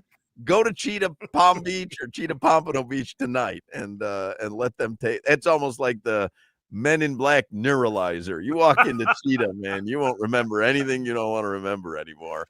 Cheetah Pompano has an amazing complimentary gourmet lunch till 3 p.m. every day. Happy hour specials till 6. And then, of course, you've got college and pro football all weekend long. What's better than football, girls, and beer? Every Sunday and then Monday night, enjoy hundreds of beautiful, exotic referee and cheerleader adult entertainers at Cheetah Pompano Beach. Watch all the games live while you enjoy the coldest beer in town. Every day is a great day at Cheetah Pompano Beach. Make sure you visit Cheetah Palm Beach as well. Get all the details at cheetahsofl.com. You're listening to the Hoch, Crowder, and Solana Show. Jimmy, would you agree with me that the Crackle Bar is a weak facsimile of the Crunch Bar? I don't know what that is.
What is this, Jimmy? Something Halloween related, I'm sure. Yes, it is Heads Will Roll by the Yes. Heads Will Roll by the Yeahs. And what does that have to do with Halloween? Heads Will Roll. Well, I'm not understanding. Heads will roll. What does that have to do with Halloween? Because you see heads. So I don't know. Come on, man. I love pressing you on this, but I don't understand. There's so many Halloween and candy and trick or treat songs. What is Heads Will Roll? How does that have to do something with Halloween? It's just that heads will roll. You see dead heads like as decorations for Halloween. Hawk, I have a catalog I know. of Halloween music. There's in there. so much Halloween music. You could literally play the theme song from the movie Halloween, which everybody loves. But Heads Will Roll. Listen, I'm going to be 56, like I said, in November. I've never seen heads rolling on Halloween. I'm just pressing you for fun, Jimmy. I think you're doing a fantastic job. I didn't know. I'm just laughing. I woke my kids up with Monster Mash this morning. Yeah, there you go. Monster Mash. Monster Mash is a good one. The Exorcist theme song, Halloween theme song. There's a whole library that says Halloween songs. Right. There's no way that's in there. Yes, it's listed. Well, Halloween. then you put that in there because I probably did. Heads will this roll. isn't Jimmy. This isn't rocket science, bro. Play the hits. Play the hits. People man. like the Play hits. the hits. I am playing the hits. Well, I'm not so certain. Not so certain you are. It's head rolling. The stock market report on WQAM is sponsored by AutoNation. Shop and save now at AutoNation.com. Dow Jones up 40 points today. NASDAQ and S&P 500 close higher thanks to Amazon. It was a very strong week on Wall Street. S&P 500 was up 0.25% today. NASDAQ was up 143 points. So we are following the Chris Grier story. And I was actually surprised this morning when I saw Mike McDaniel do his day after press conference. I had some sort of feeling that he wasn't going to survive last night. That this morning when it was time for him to do, because I think they did it early today because I think they take a little bit of time off since they were, wasn't because normally like his day after press conference, which would be on a Monday, is at like 2:30. And it was this morning. I had this feeling that he wasn't going to be there for it, that they were just going to say it's delayed or it's moved till later. I just had this feeling that he wasn't going to survive last night's loss, but he did. Chris Grier didn't, and the team moves on from there. However, what would you put the look ahead line at for the Miami Buffalo game a week from Sunday? 14? I was going to say double digits, 10 and a half. I was thinking like 14. The Bills play the Chiefs this weekend, right? Right, so we'll have a little bit of an idea. Well, if the Bills lose this weekend, I'm going to set the line at 75. Because this is their get-right game. Their get-right game. Yeah. Man. I don't know. I just know about that. To your point, there is changes being made this offseason. You don't think about that as a player. Like, there's nothing that changed in these players' minds. The GM's gone, okay. Well, they know, though, that this is an epically bad season. You knew it in the 1-15 season. Yes. Now, they know that they were just on national TV and embarrassed. They know that their general manager is no longer the guy they've seen in the building, if you've been there, for over a quarter of a century, is no longer there. They know everyone's talking from Stephen A. Smith. I'm just watching Dan Orlovsky. They're all talking about Mike McDaniel and the future of the team. Like, Jimmy, what are you doing? You're eating candy? You eating Halloween candy? Yes, I am. And listen. Celebrate a good music choice with a little bag of Halloween candy. Good for you, Jimmy. Actually, I got this from the vending machine. You bought candy? There's candy on all Halloween over this building. What are you doing? Love me some trolleys. Who was telling us that you have to have like no memory of I think it was Leroy Horde. Was it Leroy Horde last night at Funky Buddha? He was telling us like, you gotta forget from play to play or whatever. Gino yesterday about Carson Gino yesterday. Yeah, you got to, you not only can you not remember game to game, but you can't even remember play to play. You got to put it out of your mind. Jimmy played a terrible song to start the 4:00 hour. Didn't care. Hit the vending machine, ate some candy, forgot about it already. I disagree with you about the song. I love it. Nobody likes that song, Jimmy. And if they do, it certainly doesn't connote Halloween. They may just like the song. There's no one on earth who says, I'm going to make a Halloween playlist for my iPod Nano, and I'm going to put on the Yeah, Yeah, Yeahs Heads Will Roll. That's never been put on a Halloween playlist before. He had to have just thought like heads rolling. That it's spooky, that it's scary, right, yeah. but like there's so many Halloween themed songs. What have you played today already? You did Ghostbusters. You did Zombie. Which also, like, it's not really about zombies. It has nothing to do with Halloween. Yeah, Preston Jimmy. I know, I'm on your side, Jimmy. And he's eating the gummy worm, so he can't really tell. I put a spell on you. Oh, you played I Put a Spell on You. That was a good one. Mm-hmm. For people who were born in 1941. My grandma loves it. Isn't there a song from Beetlejuice? Don't they do like Deo or something? Yeah. The old Harry Belafonte song. Is that day? It's not really a Halloween song, but it happened to be in Beetlejuice. So people play it every. Oh, Thriller.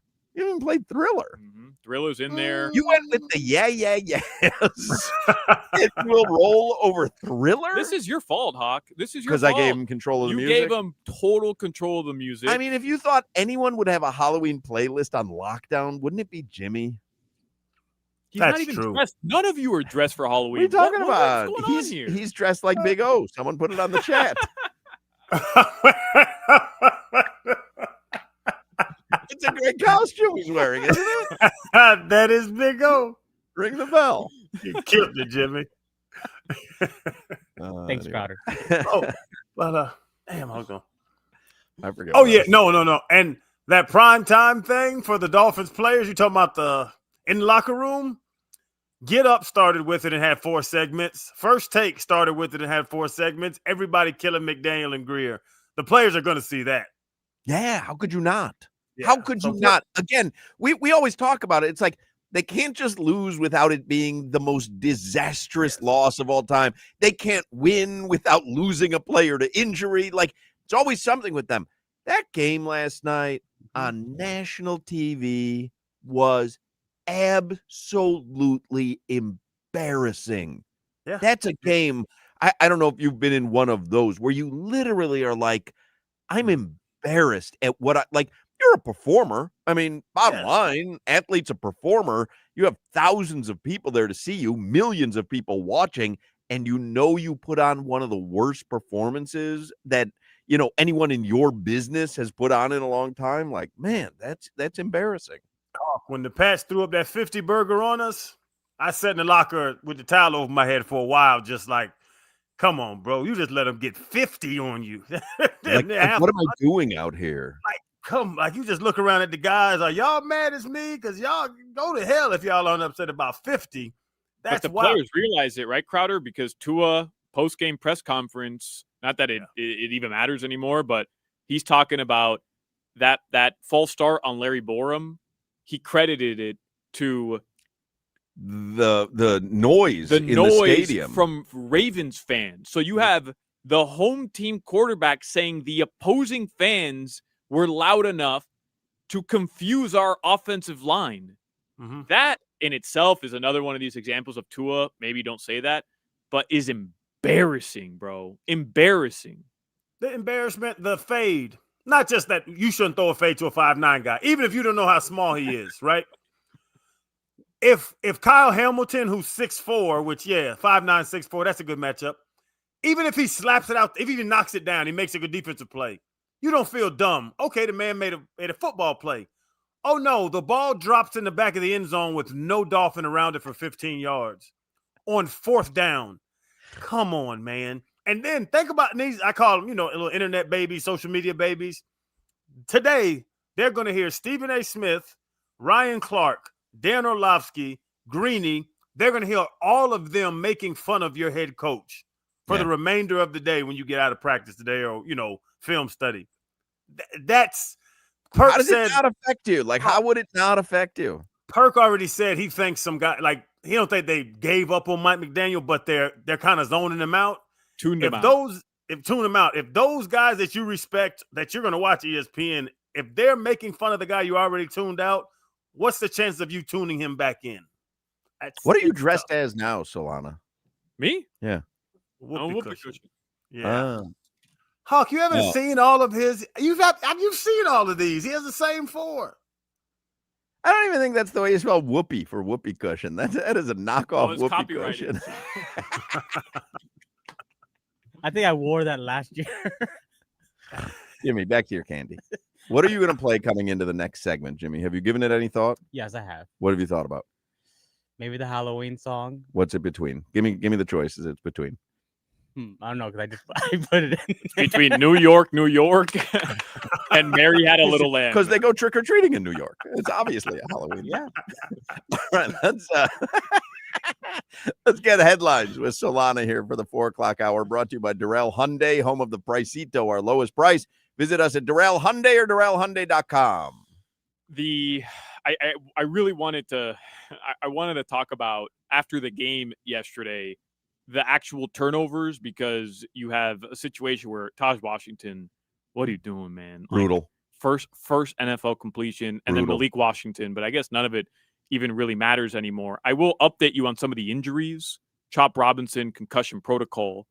I don't know if that affects how the Dolphins move forward with JP or Chubb with the deadline. I don't know.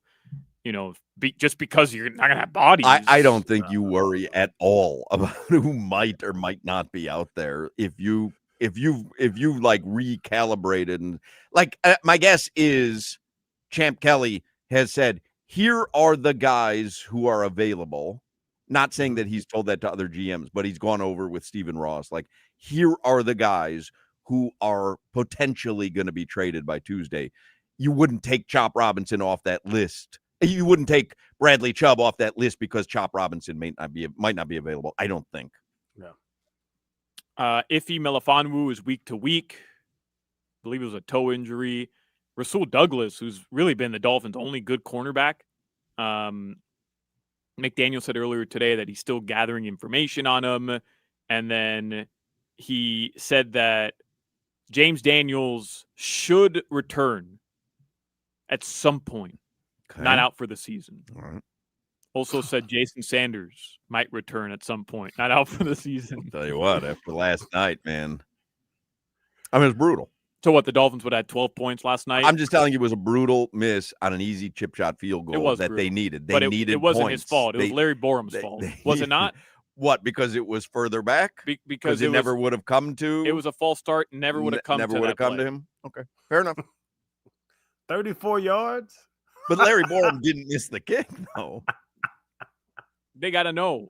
Riley Patterson prefers it on the left hash. And from 20. So here's how the drive. And I don't even want to crap on Riley Patterson. He's been one of the few consistent performers. But you know how Tua can't throw a ball from 50? Yeah. Well, Riley Patterson can't kick a ball from 50. Like, if you're going to make fun of Tua's limitations, saying that, oh, he just literally can't throw it, you got to bring in Zach Wilson. Well, then you have to acknowledge the same thing for Riley Patterson. They're the only team in the NFL without a 50-yard or longer field goal. Okay, but you would agree. I'm not even – forget the context of our debate. Forget it, Crowder. Yesterday, he knocks in a 49-yard field goal. He would have made it from 60. It was gorgeous. So he has the leg, and clearly he has the accuracy. Genuinely, you saw the field goal last night. No, from 49. Well, why don't I? It would have been from 60. Okay, no. But why can't I do that with the one that he missed wide to the right of 34 and say, because you know what? He had the distance, but he just didn't have the accuracy. Right. So why can't I say he would have missed that from 20? It was so far to the right. No, I mean, that's just ridiculous. That's just ridiculous. If you're gonna play it one way, why can't you play it the other way? I thought I had you guys there for a second. I thought I had. All right. 60. My Mona Lisa. 60. Come on, man. I'm telling you had that from 60. Look up the replay. How about this? This is interesting. NBA, this is from ESPN. NBA referees will wear headsets during games beginning Saturday. To speak to one another? Starting Saturday, NBA referees will begin using headsets during regular season games for the first time. League made the announcement Friday, rolling out a two-phase plan to implement the devices. The first phase, oh, look at this, Jimmy. They're going to pipe in your Halloween playlist so that the referees, while they're reffing a game, can enjoy Heads Will Roll by the Ya Ya Ya's. Yeah. Go.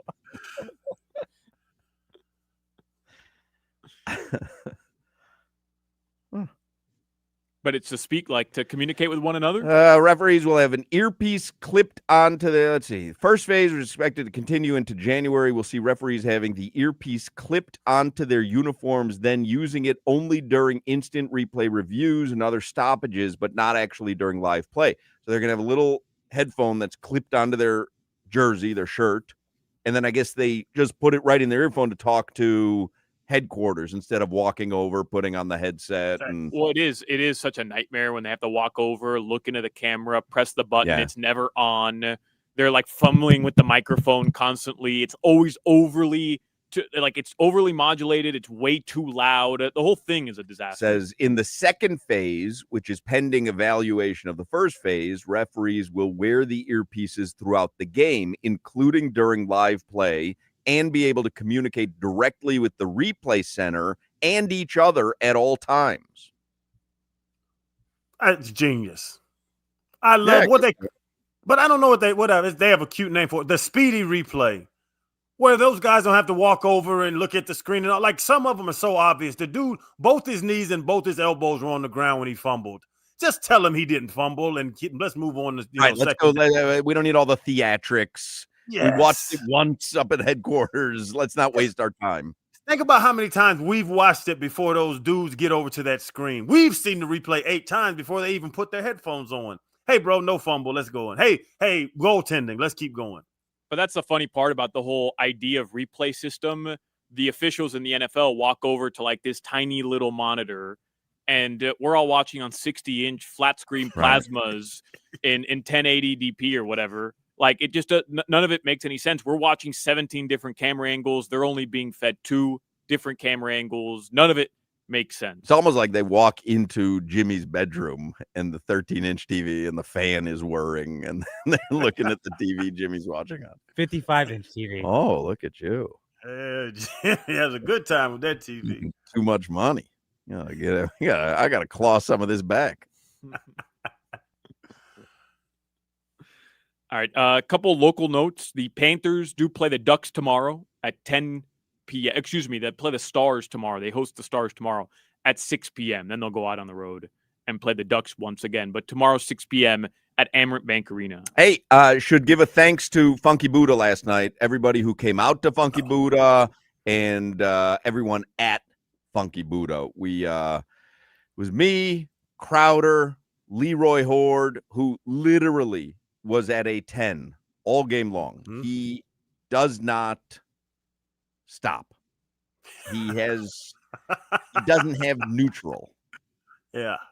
Pull me a chair. Y'all pull me a chair up next to Leroy. Hell no. I'm going to sit over here. Hey, like you went to my left. Like Leroy, it doesn't matter how important in the game the play is.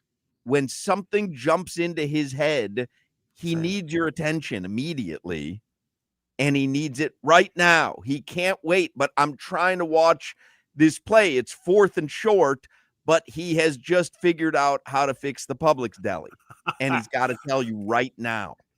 And if you're not looking at him, he screams, "Listen," 8 times in a row. Yeah, he's going to get, like, he doesn't take audio or visual clues like, hey, not right now. He's engaged. You got to get engaged. Listen. Yesterday, I had purchased a burrito from downstairs, and I had about 10 minutes prior to the show starting to throw down this burrito. I was going to have a long day, Hawk. I was going to be on the air for 8 straight hours. I wanted to make sure I was properly nourished. Correct. So Leroy comes out, and right as I'm about to take a bite, what is that? I'm like, well, I don't know where you've been over the past couple centuries, but this is a burrito. He's like, oh, where'd you get that? I'm like, downstairs. He's like, oh, yeah, where? Start talking about burrito. 5 minutes later, he's telling me why he doesn't eat rice. I found out last night, Leroy is the pickiest eater I've ever met. Very picky. He came to Funky Buddha. He had texted me. He's like, how's the food? I'm like, the food is great. Every single thing, I'm like, these are yucca tots. The yucca tots are good. I don't eat yucca. I'm like, just try them. They're good. Like I said, I'm not a huge fan of yucca either, which is what makes these yucca tots so special, is that it's not real mushy yucca. I force him to have a yucca tot. It's mushy. I'm like, well, it's mushier than a potato, sure. And he's like, no, these are no good. You oversold them. And then they bring out Chef Jeff, the crab cakes, the Maryland style crab cakes, which were phenomenal. They were really good. Nah, these are no good. I don't eat crab. That just went down the list. They brought us out the whipped ricotta with the little toast. So good. I put some whipped ricotta on one of the toasts. I start eating it. He goes, oh, better check your aorta after that one. Like a little bit of cheese on the toast, like nothing. And then he tried the wings. He's like, oh, these wings are good. He's like, these wings are good. I'm like, oh, I'm glad you finally found some. But you know what I got him to try? It's on my Instagram, by the way. Radio Mark Hochman on Instagram, if you don't follow. I got Leroy Horde to try his first ever Aperol Spritz. Oh. And I ordered it for him as if he was with me. Guarantee he hated it. Hated it. Bitter. I go, it's funny because I walk in and with Leroy, I try to get a couple good questions in and get the hell on. Because like you're saying, Solana got caught in the vortex. You never stand still because you get caught in the vortex. So I just ran past. I saw him chewing. I said, "Hey man, you tried a crab cake?" That was gonna be my question. Nah, no good. I said, "Really?" Because it sounds delicious. Like I'm gonna get one. I might eat 2 or 3 of them. It was phenomenal, by the way.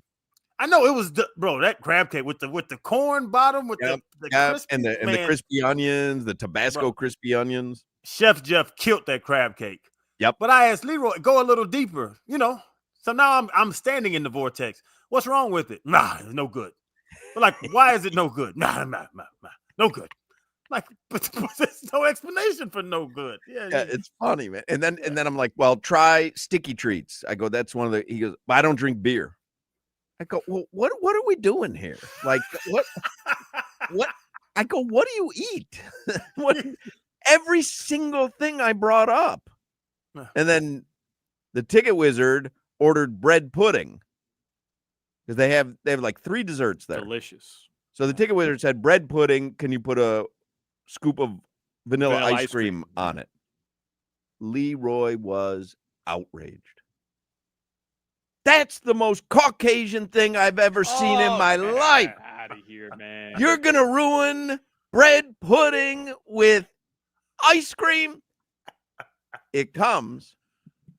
There's 2 spoons. Now Leroy's sharing a bread pudding with the Ticket Wizard. And guess what Leroy puts on his spoon first? Ice cream. Because who doesn't want the ice cream first? He gets a big thing of the ice cream and then a little bit of the bread pudding. And he's like, this is good. I'm like, of course it's good. It's ice cream. Funny. Anyway, Funky Buddha last night was great. There were a ton of listeners who came out. We appreciate everyone who came out. And then Ryan at Funky Buddha, everyone on down. We just had a great time last night. It was me, Crowder, Leroy Horde. The Ticket Wizard was there. Josh Appel, his very pregnant wife, Mara, was there. Yeah. Who else? Who am I missing? Barney was there. My wife was there. Yeah, Lori. And a bunch of listeners. There was a fleet of people out there that came out there. It was great. Yeah. It was really. There was some great people out there. Yeah. Really. Dude had a Crowder jersey. I said, what? He did. A guy wore a Crowder jersey. Sounds like it was so much fun. We got to do it again. One night where I can go. Same here. And I'll play that song. I'm down. I'm not doing it again because guess who got stuck with the bill again? Oh yeah, I ran out, Hawk. Everyone ran out. I'm done. I'm not doing this again. I got it next time. Nah. There is no next time. I must have bought 14 dishes for Leroy Horde that he hated. You know what happened? I'm not gonna lie. When Ryan left, I was like, The owner just walked out. Let me get the hell on, because I just ate 9 crab cakes. You guys are funny. Anyway, thank you to everyone who came out to Funky Buddha. It really was fun. I would love to do it again at any point. But it's like it was depressing because the Dolphins game. It literally was depressing watching them. And that's the thing. There was no, okay, tight at half, let's talk football. They just came out the blocks getting their ass whooped. It was just when they didn't put up 7. How many times were they? What did I read today? They were within the 35, like 5 times. They were in the red zone 3 times, I think. But I think within the 35, 5 times, and came away with no touchdowns. And I know, listen, there were turnovers, but sometimes you have to take the context out of it and go, hey, if your coach is supposed to be an offensive guru, you have to at least put up 1 touchdown at some point. Yes. Like, Huck, or score in the second half. 0 points for a half. You want to read how the drives finished in the second half? I have it right here. 3 and out, punt, fumble, interception. That's it. Brutal. I was listening to who calls it, Cephalo and Joe on the radio, because I left Funky Buddha. Cephalo says, yeah, they might just start running quarterback sneaks. They can get more than 11 yards in a quarter. Said, he's probably right. Hell, they had 11 yards in the third quarter. Unbelievable. Like, it was putrid. It like, it's just not fun. No. Wasn't fun watching it. Like, it just wasn't fun. To talk about why did that guy fumble? That's I don't know. His arms are weak, sir. What's this conversation? Like when we go to Funky Buddha and we watch a game, the Panthers game, and everyone jumps up when the Panthers score. Something like, what was the fun moment last night? Well, you had it. You had it when the Dolphins have 4th and 2 on the 13-yard line. That was going to be the fun moment, because as bad as that first half went, Hawk, right? They convert there, they get in the end zone, they go for 2, they tie got a game. Hey, you're right back in the game. Vibes are good. All of a sudden, the Aperol Spritz tastes better. Leroy's eating vanilla ice cream. Instead, you throw a back shoulder fade to the shortest guy in the field being covered by the tallest guy in the field. You turn the ball over, and then all of a sudden, how about when they had like 4th and 13 at like their own 5?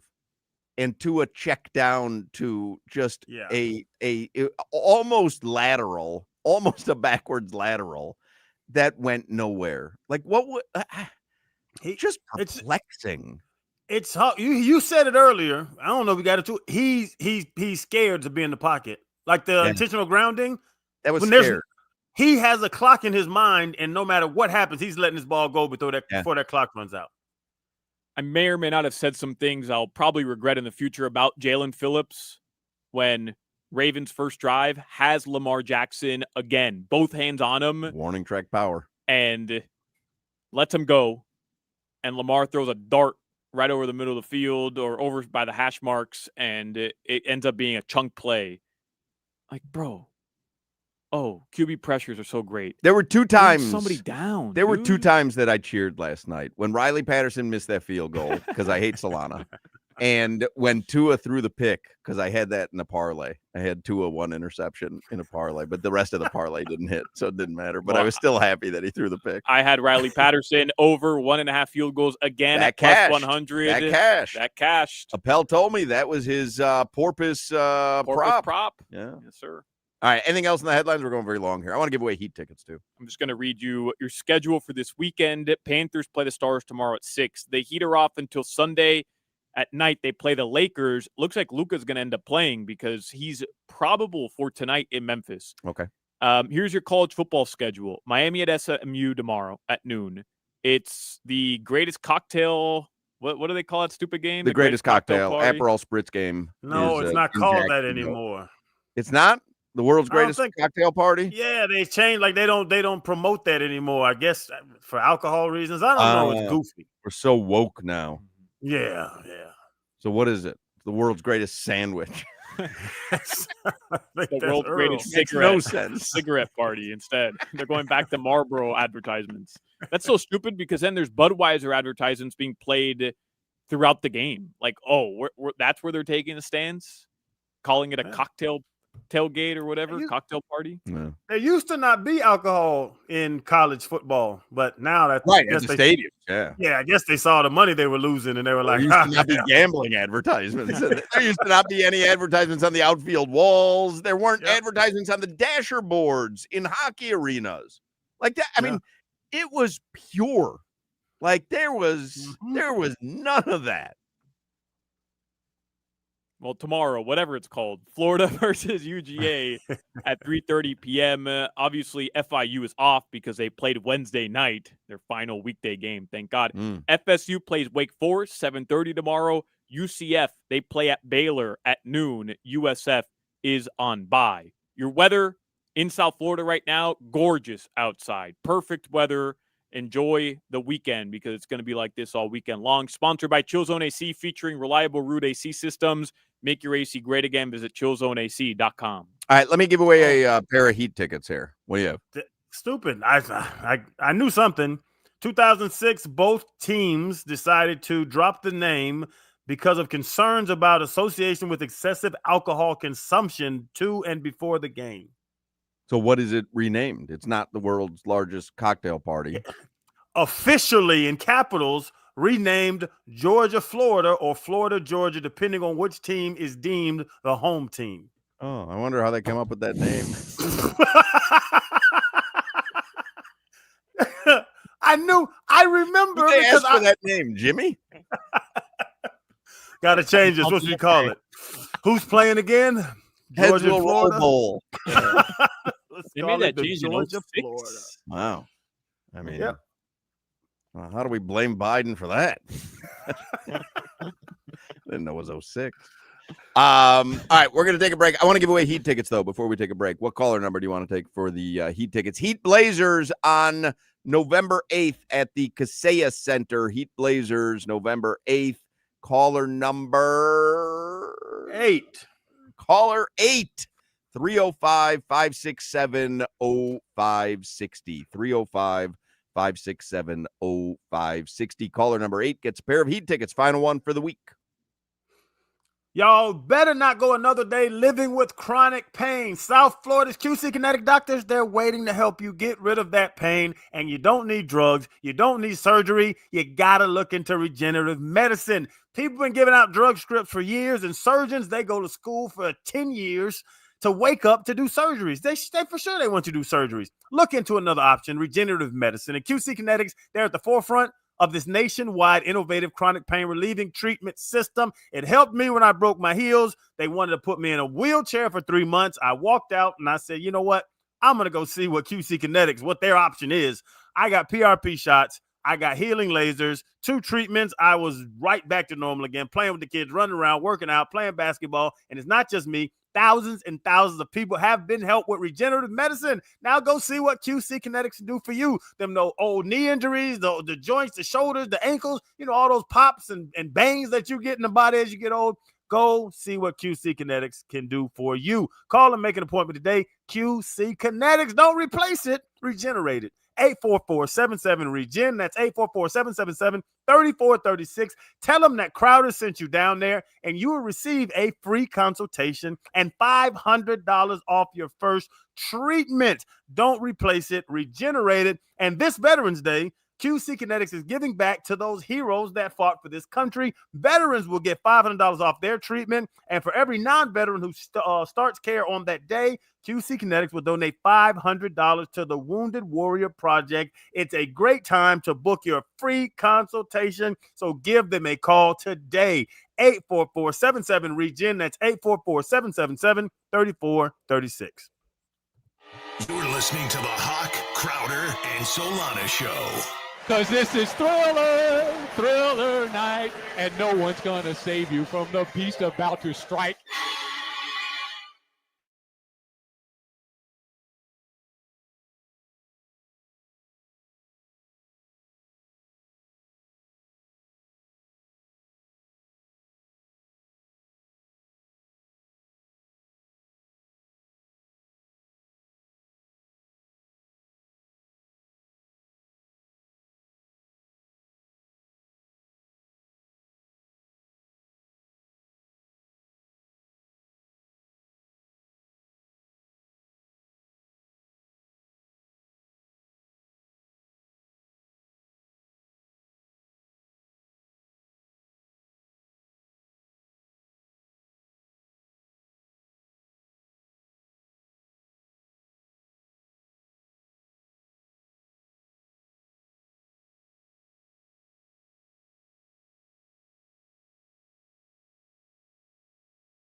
There you go, Jimmy. I mean, that's Halloween.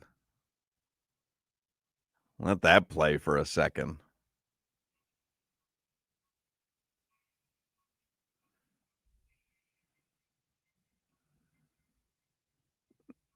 I love that the promo that we play coming into all the segments go, break out the hats and horns. It's a football Friday. The GM got fired. The team put up a stinker. It's like the worst. It's the worst Friday after a football game. And the promo goes every hour goes, break out the hats and horns. It's football Friday. Like it should say, break out the Valium and all right, before we break out the hats and horns, let me talk about Perfect Choice Roofing. Hopefully you don't need to replace your roof, but if you do, I've got the solution. My guy Party Peter at Perfect Choice Roofing has you covered. Remember the website, roofhotline.com. Look around the roof, look around the ceiling in your house this weekend. You see a little water spot somewhere. It could be as small as a dime size. Might have a roof problem, and you don't want to let a roof problem, a little one, become a big one. So remember this website, roofhotline.com. Roofhotline.com is the beginning to the end of your problems. Like I said, maybe you don't need an entire new roof. Maybe there's just some repairs that you need, and any homeowner knows. A couple shingles go bad here and there. Roofing tiles go bad here and there. It really can become a major problem. Don't let it. Go to roofhotline.com. Party Peter and roofhotline.com have you covered. There is no job they can't do. You're obviously going to be looking for a reliable company. They offer the best manufacturer warranty, like a 30-year warranty. Contact Perfect Choice Roofing at roofhotline.com. Again, whether it's an entire new roof or just a repair, Party Peter and Perfect Choice Roofing have you covered. Visit the website right now, roofhotline.com. All right. We have a new interim general manager for the Miami Dolphins. Mike McDaniel stays on as the head coach. The word is that he will remain the head coach for the rest of the season and do with all that whatever you wish. I don't even know what to tell you anymore. Trust me, this is a fluid situation. I feel like as much as they're saying, because the Dolphins haven't officially said that he's going to remain the head coach, but they've let it be known. And I understand why you would do that. You don't want the players to think that there's going to be a change. You want them to buy in. But man, I mean, if it goes south from here, which is hard to even fathom, but if it goes south from here, like at some point, I mean, what are you even doing? Every position. Tua goes out and throws 5 picks. When he threw picks in a game, they put in Quinn Ewers. If they go out and start getting embarrassed by 30 week after week, you got to do something else. They've done something now after what? With 8 games? What about 5 more games if it's really going downhill? You got to do something else. 3 more games. What are the next games? I know it's Buffalo. Then you play in Madrid versus the Commanders, and then you have a bye week. And then it's actually kind of, I don't want to say easy. Nothing's easy right now, but it's a more favorable schedule because you have the Saints at home, at the Jets, at the Steelers versus the Bengals. And then you finish the season off with 2 tough games. You host the Buccaneers and you're at the Patriots. But again, after that bye week, Saints at home, winnable game. At the Jets, winnable game. At the Steelers, winnable game. And then hosting the Bengals, those are 4 winnable games, even if you are one of the worst teams in the NFL.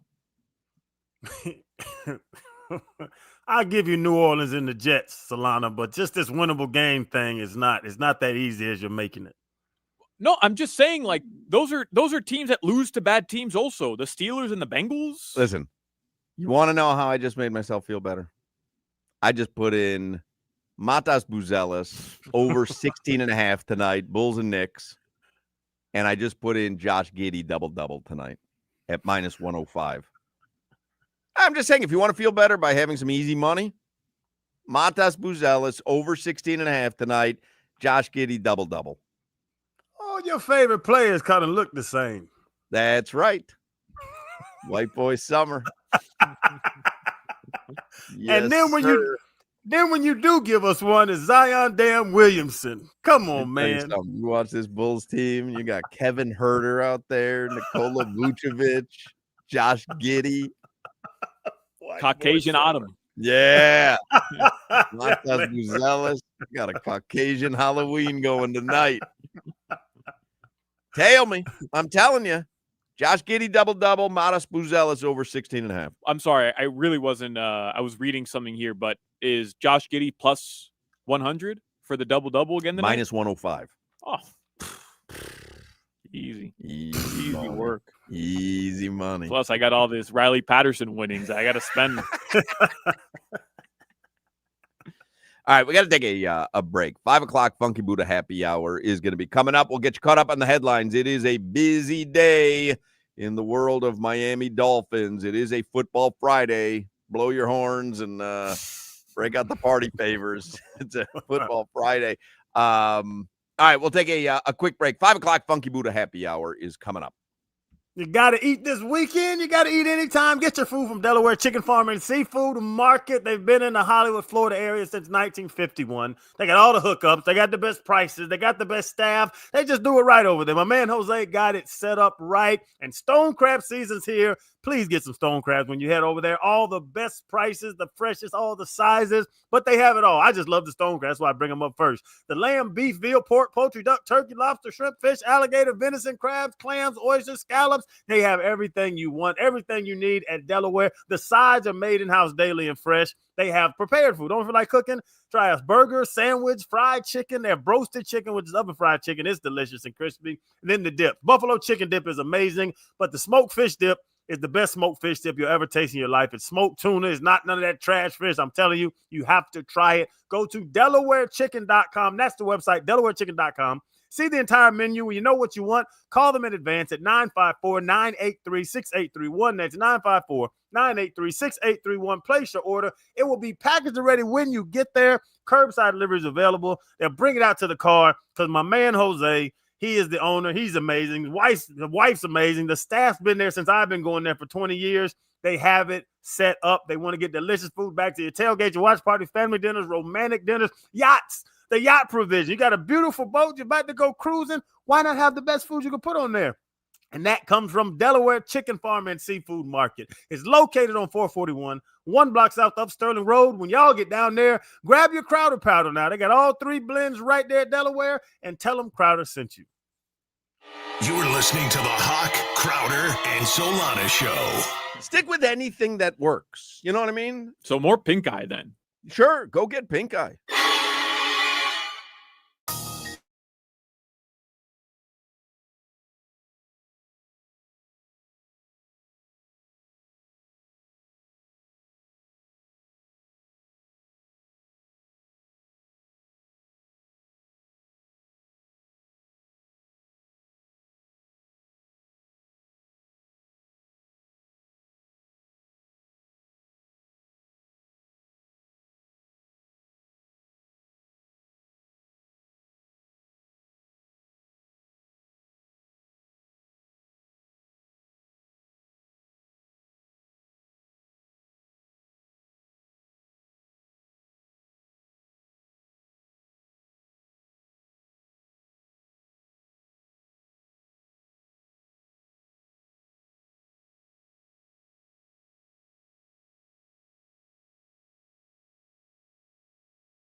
Yeah, Jimmy. Yeah. This is Halloween.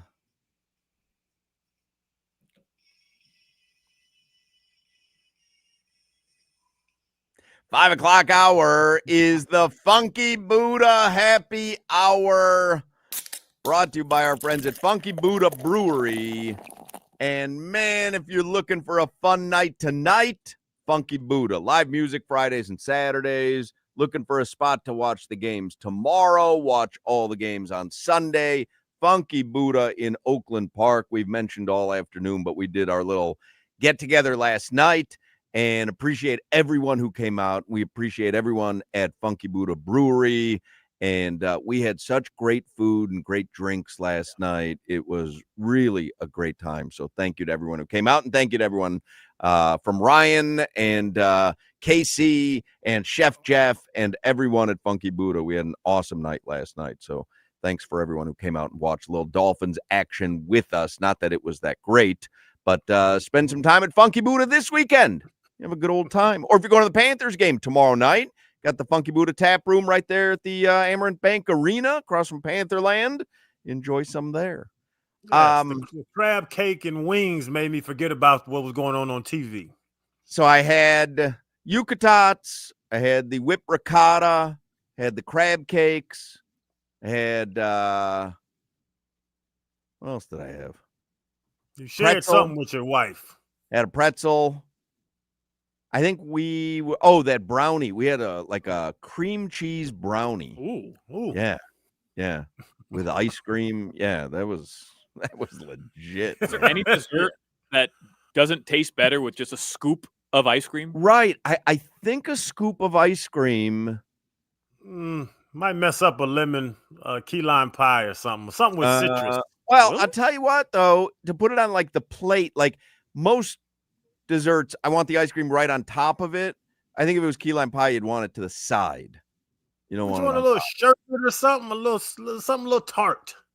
Somebody texts in, what comes with the whipped ricotta, or do you eat it alone? It's like these toasts, these little toasts. Yeah. And you get your wife to, spread the whipped ricotta on it for you and hand it to you. And so, what? What? Well, you would do that yourself? Just dip it like a tortilla chip. What are you talking about? No, you have your wife get it ready for you, and so you can enjoy it. It's like a crostini. Kind of like a crostini, yes. Yeah. I have a shameful admission. My fiance bought at Trader Joe's a massive bag of crostinis. I'm talking about there was like 150 crostinis in this bag. You knocked them all down? That bag didn't last 36 hours. It's hard to stop eating the crostinis. Yeah. What the hell is that? You know what they have at I don't like Trader Joe's. I think it's overrated. You don't like TJ's? No, but do you know what they have there? Harry and David pears. The Harry and David pears are the best pears on the planet.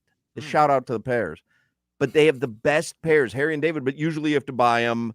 It was mail order. Harry and David. There's a couple of Harry and David stores. I think there's one at Aventura Mall.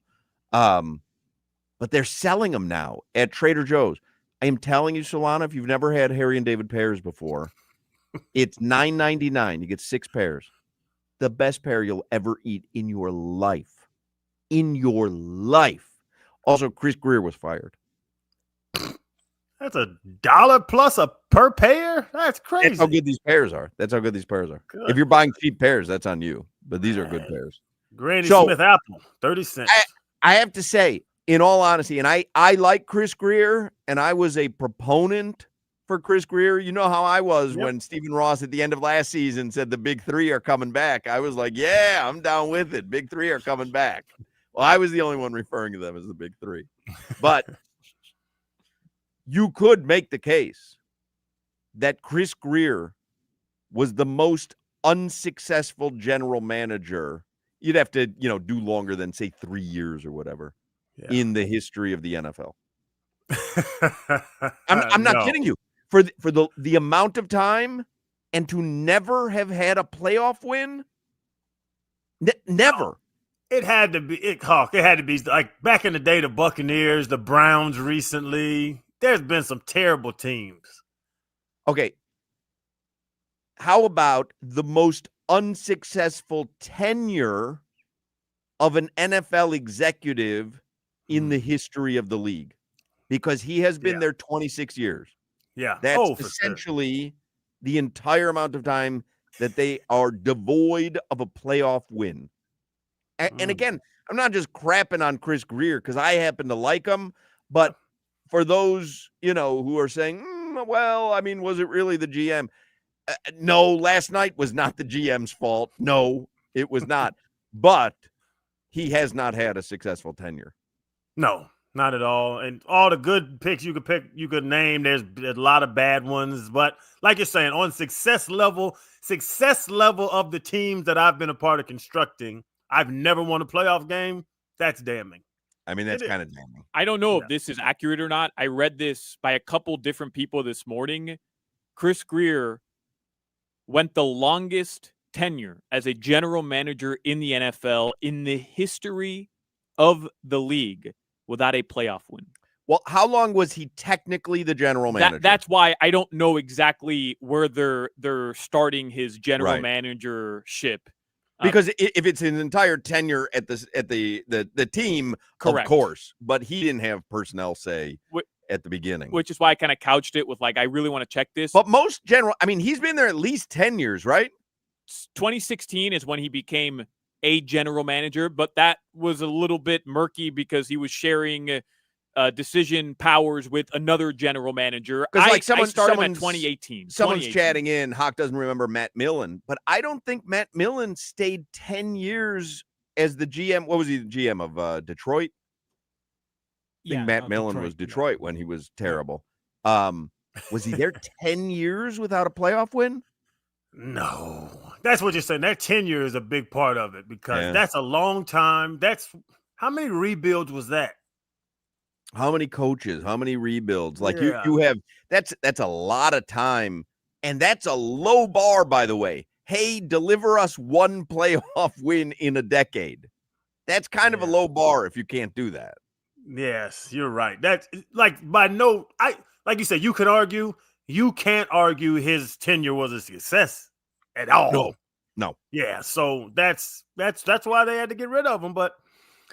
And you can't even say he had bad coaches because he was a part of picking those coaches out. So he thought Gase was good. He thought McDaniel was good. He thought Brian Flores, which he probably is good. He thought, who was before that? Philbin and all. He was a part of all those guys.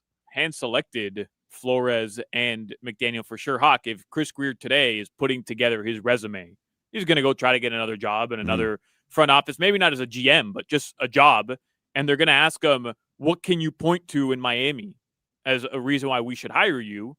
What does he point to? The 2023 team that blew a 3-game division and lost by division lead and lost by double digits in the first round of the playoffs. Genuinely, I don't know. Is that the bright spot of Chris Grier's GM tenure in Miami, the 2023 season? He would have to go players that are very good, and I evaluated them, like Robert Hunt, which isn't on the team anymore, or Javon Holland. A lot of the players would be. Well, I don't know if Javon is having a great season. I'm not certain you'd point to him again. Yeah, he got hurt again. Trading for Tyreek, that's his best move, right? Trading for Tyreek. But it's not like you finagled anything. You paid a guy a bunch of money who he wanted a giant payday, and you said we'll give it to him. But he still pulled it off. I mean, there were I'm sure other teams that could have pulled that trade off. They did not. The Laramie Tunsil trade, where he got a boatload of picks back. I mean, he didn't use them well. Right. But I'm just saying, if you're looking what was the bright spot of Chris Grier's time here as GM? I think you hit it on the head. Laramie Tunsil is the best one I've heard so far. He built the F1 track, right? No. Tom Garfinkel, Chris Grier. Mm-hmm. Oh, Tom Garfinkel's great at his job. the business of the Dolphins is booming. Hey, real quick, because we're going to talk with Mike Cugno this hour about this move from the Dolphins. When I walked into the studio from the break, Solana looked at me and he said, "Do you really want some easy money tonight?" And I said, "Well, save it for the air." So I don't know what the answer is. What is the easy money tonight? I think we're all going to make money tonight. I genuinely do it. And if we don't, I'm sorry. But I feel I wouldn't come on the air with this if I didn't feel strongly about it. So, Hawk, is mentioning Montas Buzella's overs. Josh Giddey double-double. We made money on that in the past already. I put it in at minus 105. Okay. So now I'm just kind of looking, because if I feel like Josh Giddey is going to get a double-double with rebounds, I'm like, why not bet over whatever his rebounding prop bet is at? And it's 7.5 at minus 155. Well, clearly I'm not going to bet that. Right. Then I say, Montas Buzella's, I can get him over 4.5, but it's minus 200. That's ridiculous. So now I'm just kind of looking at rebounds, and I see Mikal Bridges all the way down on the list. Over under on rebounds is set at 3.5 at plus 105. And I say, man, that doesn't sound right. I mean, not that he's an emphatic rebounder, but 3.5 rebounds for Mikal Bridges. And I look up his game log, 11 rebounds, 5 rebounds, 6 rebounds, 5 rebounds. He's averaging 6.8 rebounds a game. Gentlemen, Mikal Bridges, over 3.5 rebounds at plus 105 is a mother bleeping lock tonight, man. Is he injured or anything? Is he on the Knicks injury report? No idea. Because that jumps out at me. Like, it looks like you did some good handicapping there, and I'm going to put it in, but I just want to know if he's on the injury report or something. I'm looking right now at the Knicks injury report. I'll double check the NBA's official injury report, but I don't see him on the injury report. Here we go. The updated 4:30 p.m. injury report from the NBA. Look at this. From Peaky Props. Mikal Bridges, over 3.5 rebounds. Moving Hart to the bench seems to have done wonders for Bridges' rebounding. He has cleared this line in all 4 games this year, averaging 6.8 rebounds per game. And it's not just luck. The opportunity has been strong. He's averaging 9.75 rebound chances per game, and he's recorded 8+ in every single outing. Matchup against the Bulls, who don't give up a ton of rebounds overall, 9th fewest this season. However, they do play at one of the faster paces. More pace equals more possessions equals more opportunity. It looks like Peaky Props agrees with you. I just put it in. I'm going to put that in. I'll ride with that. Mikal Bridges. McCall. I'm going to put 100. I'm putting 100. I put 50. Good. I'm going to go balls out. Trick or treat, mother bleepers. Well, I'm a little too rich for my blood on Mikal Bridges. Yeah. What game is this again? All right, real quick, let's do the headlines here for the 5 o'clock Funky Buddha Happy Hour, brought to you by Doral Hyundai, home of the Pricito, our lowest price. Visit them at Doral Hyundai or DoralHyundai.com. God, I hope we can bet on Hassan Whiteside with the Shanghai Sharks. Oh, I am going to put so much yuan on that.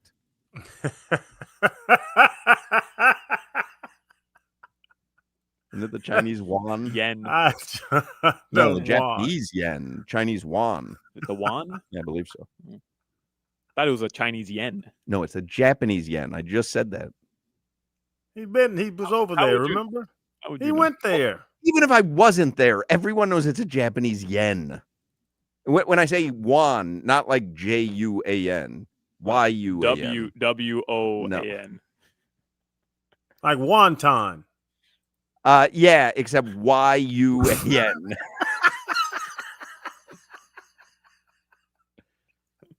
Chinese currency. Yeah, it's the yuan. YUAN. They just changed that?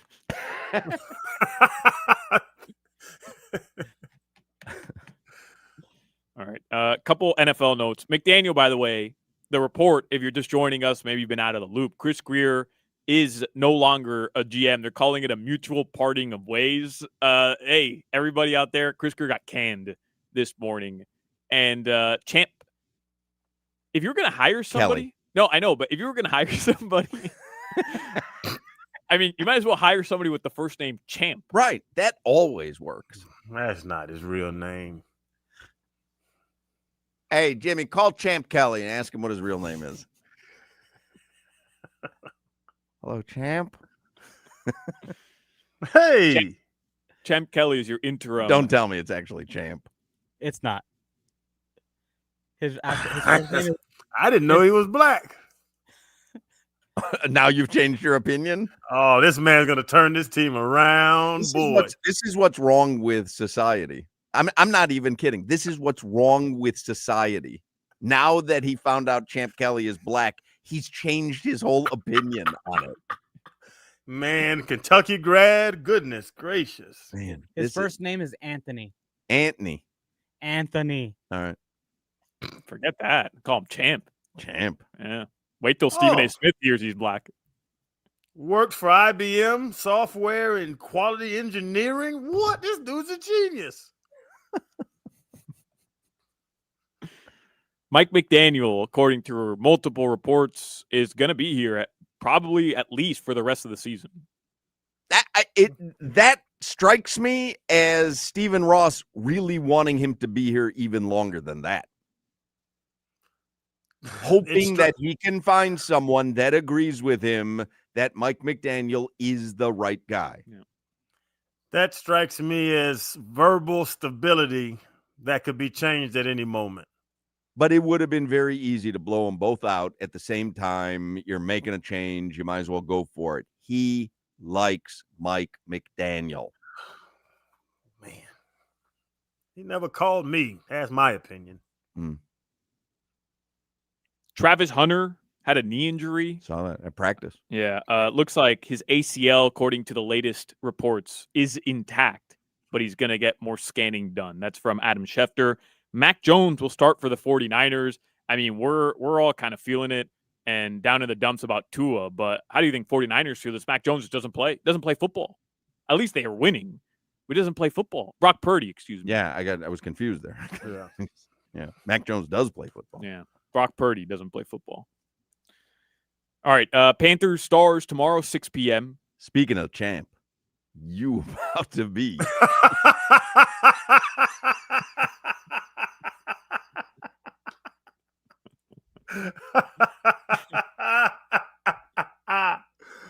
Oh, champ.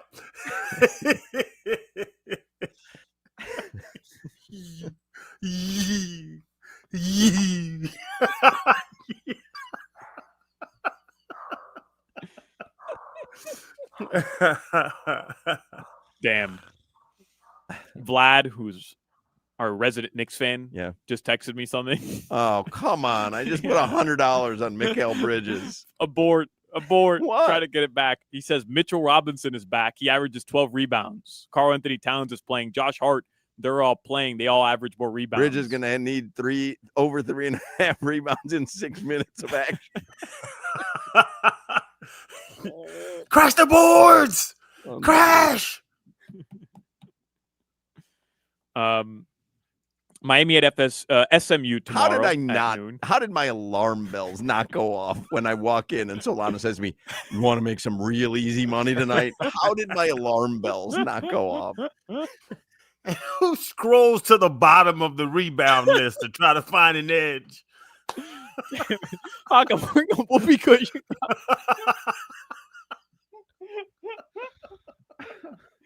Why would you listen to the guy know Whoopi?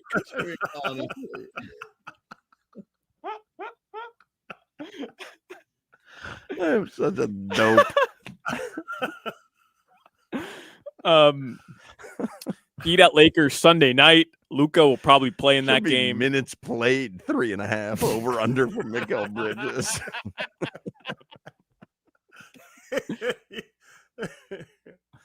Hey, and YouTube TV, go to hell, man. Jimmy, go to hell with YouTube TV. I have YouTube told you. TV. That's I fair. can't watch ESPN anymore. I you. could watch SportsCenter last night. I told you. That's fair. I'll Told take you. that criticism. Yeah. Enjoy football season without ESPN. The hell, man. Your weather in South Florida, it is beautiful.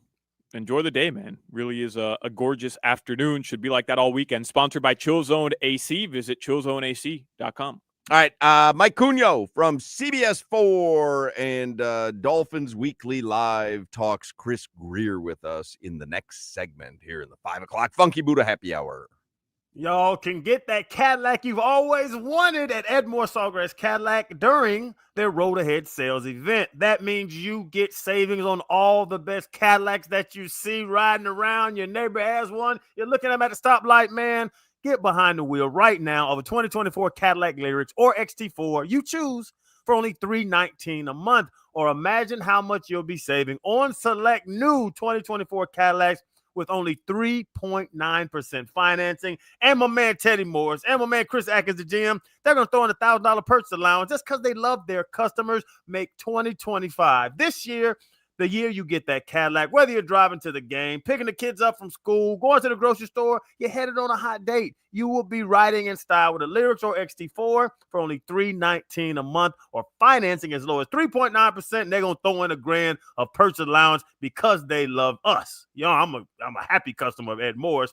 Get ready for the road ahead at Ed Morris Sawgrass Cadillac. And remember, being backed by Morris is special now. From the trade-in to the sale to the lease to the service, after you get the car, they send you texts and emails, update you on your vehicle. It's great to be backed by Morris. You're listening to the Hoch, Crowder, and Solana Show. 6, 7.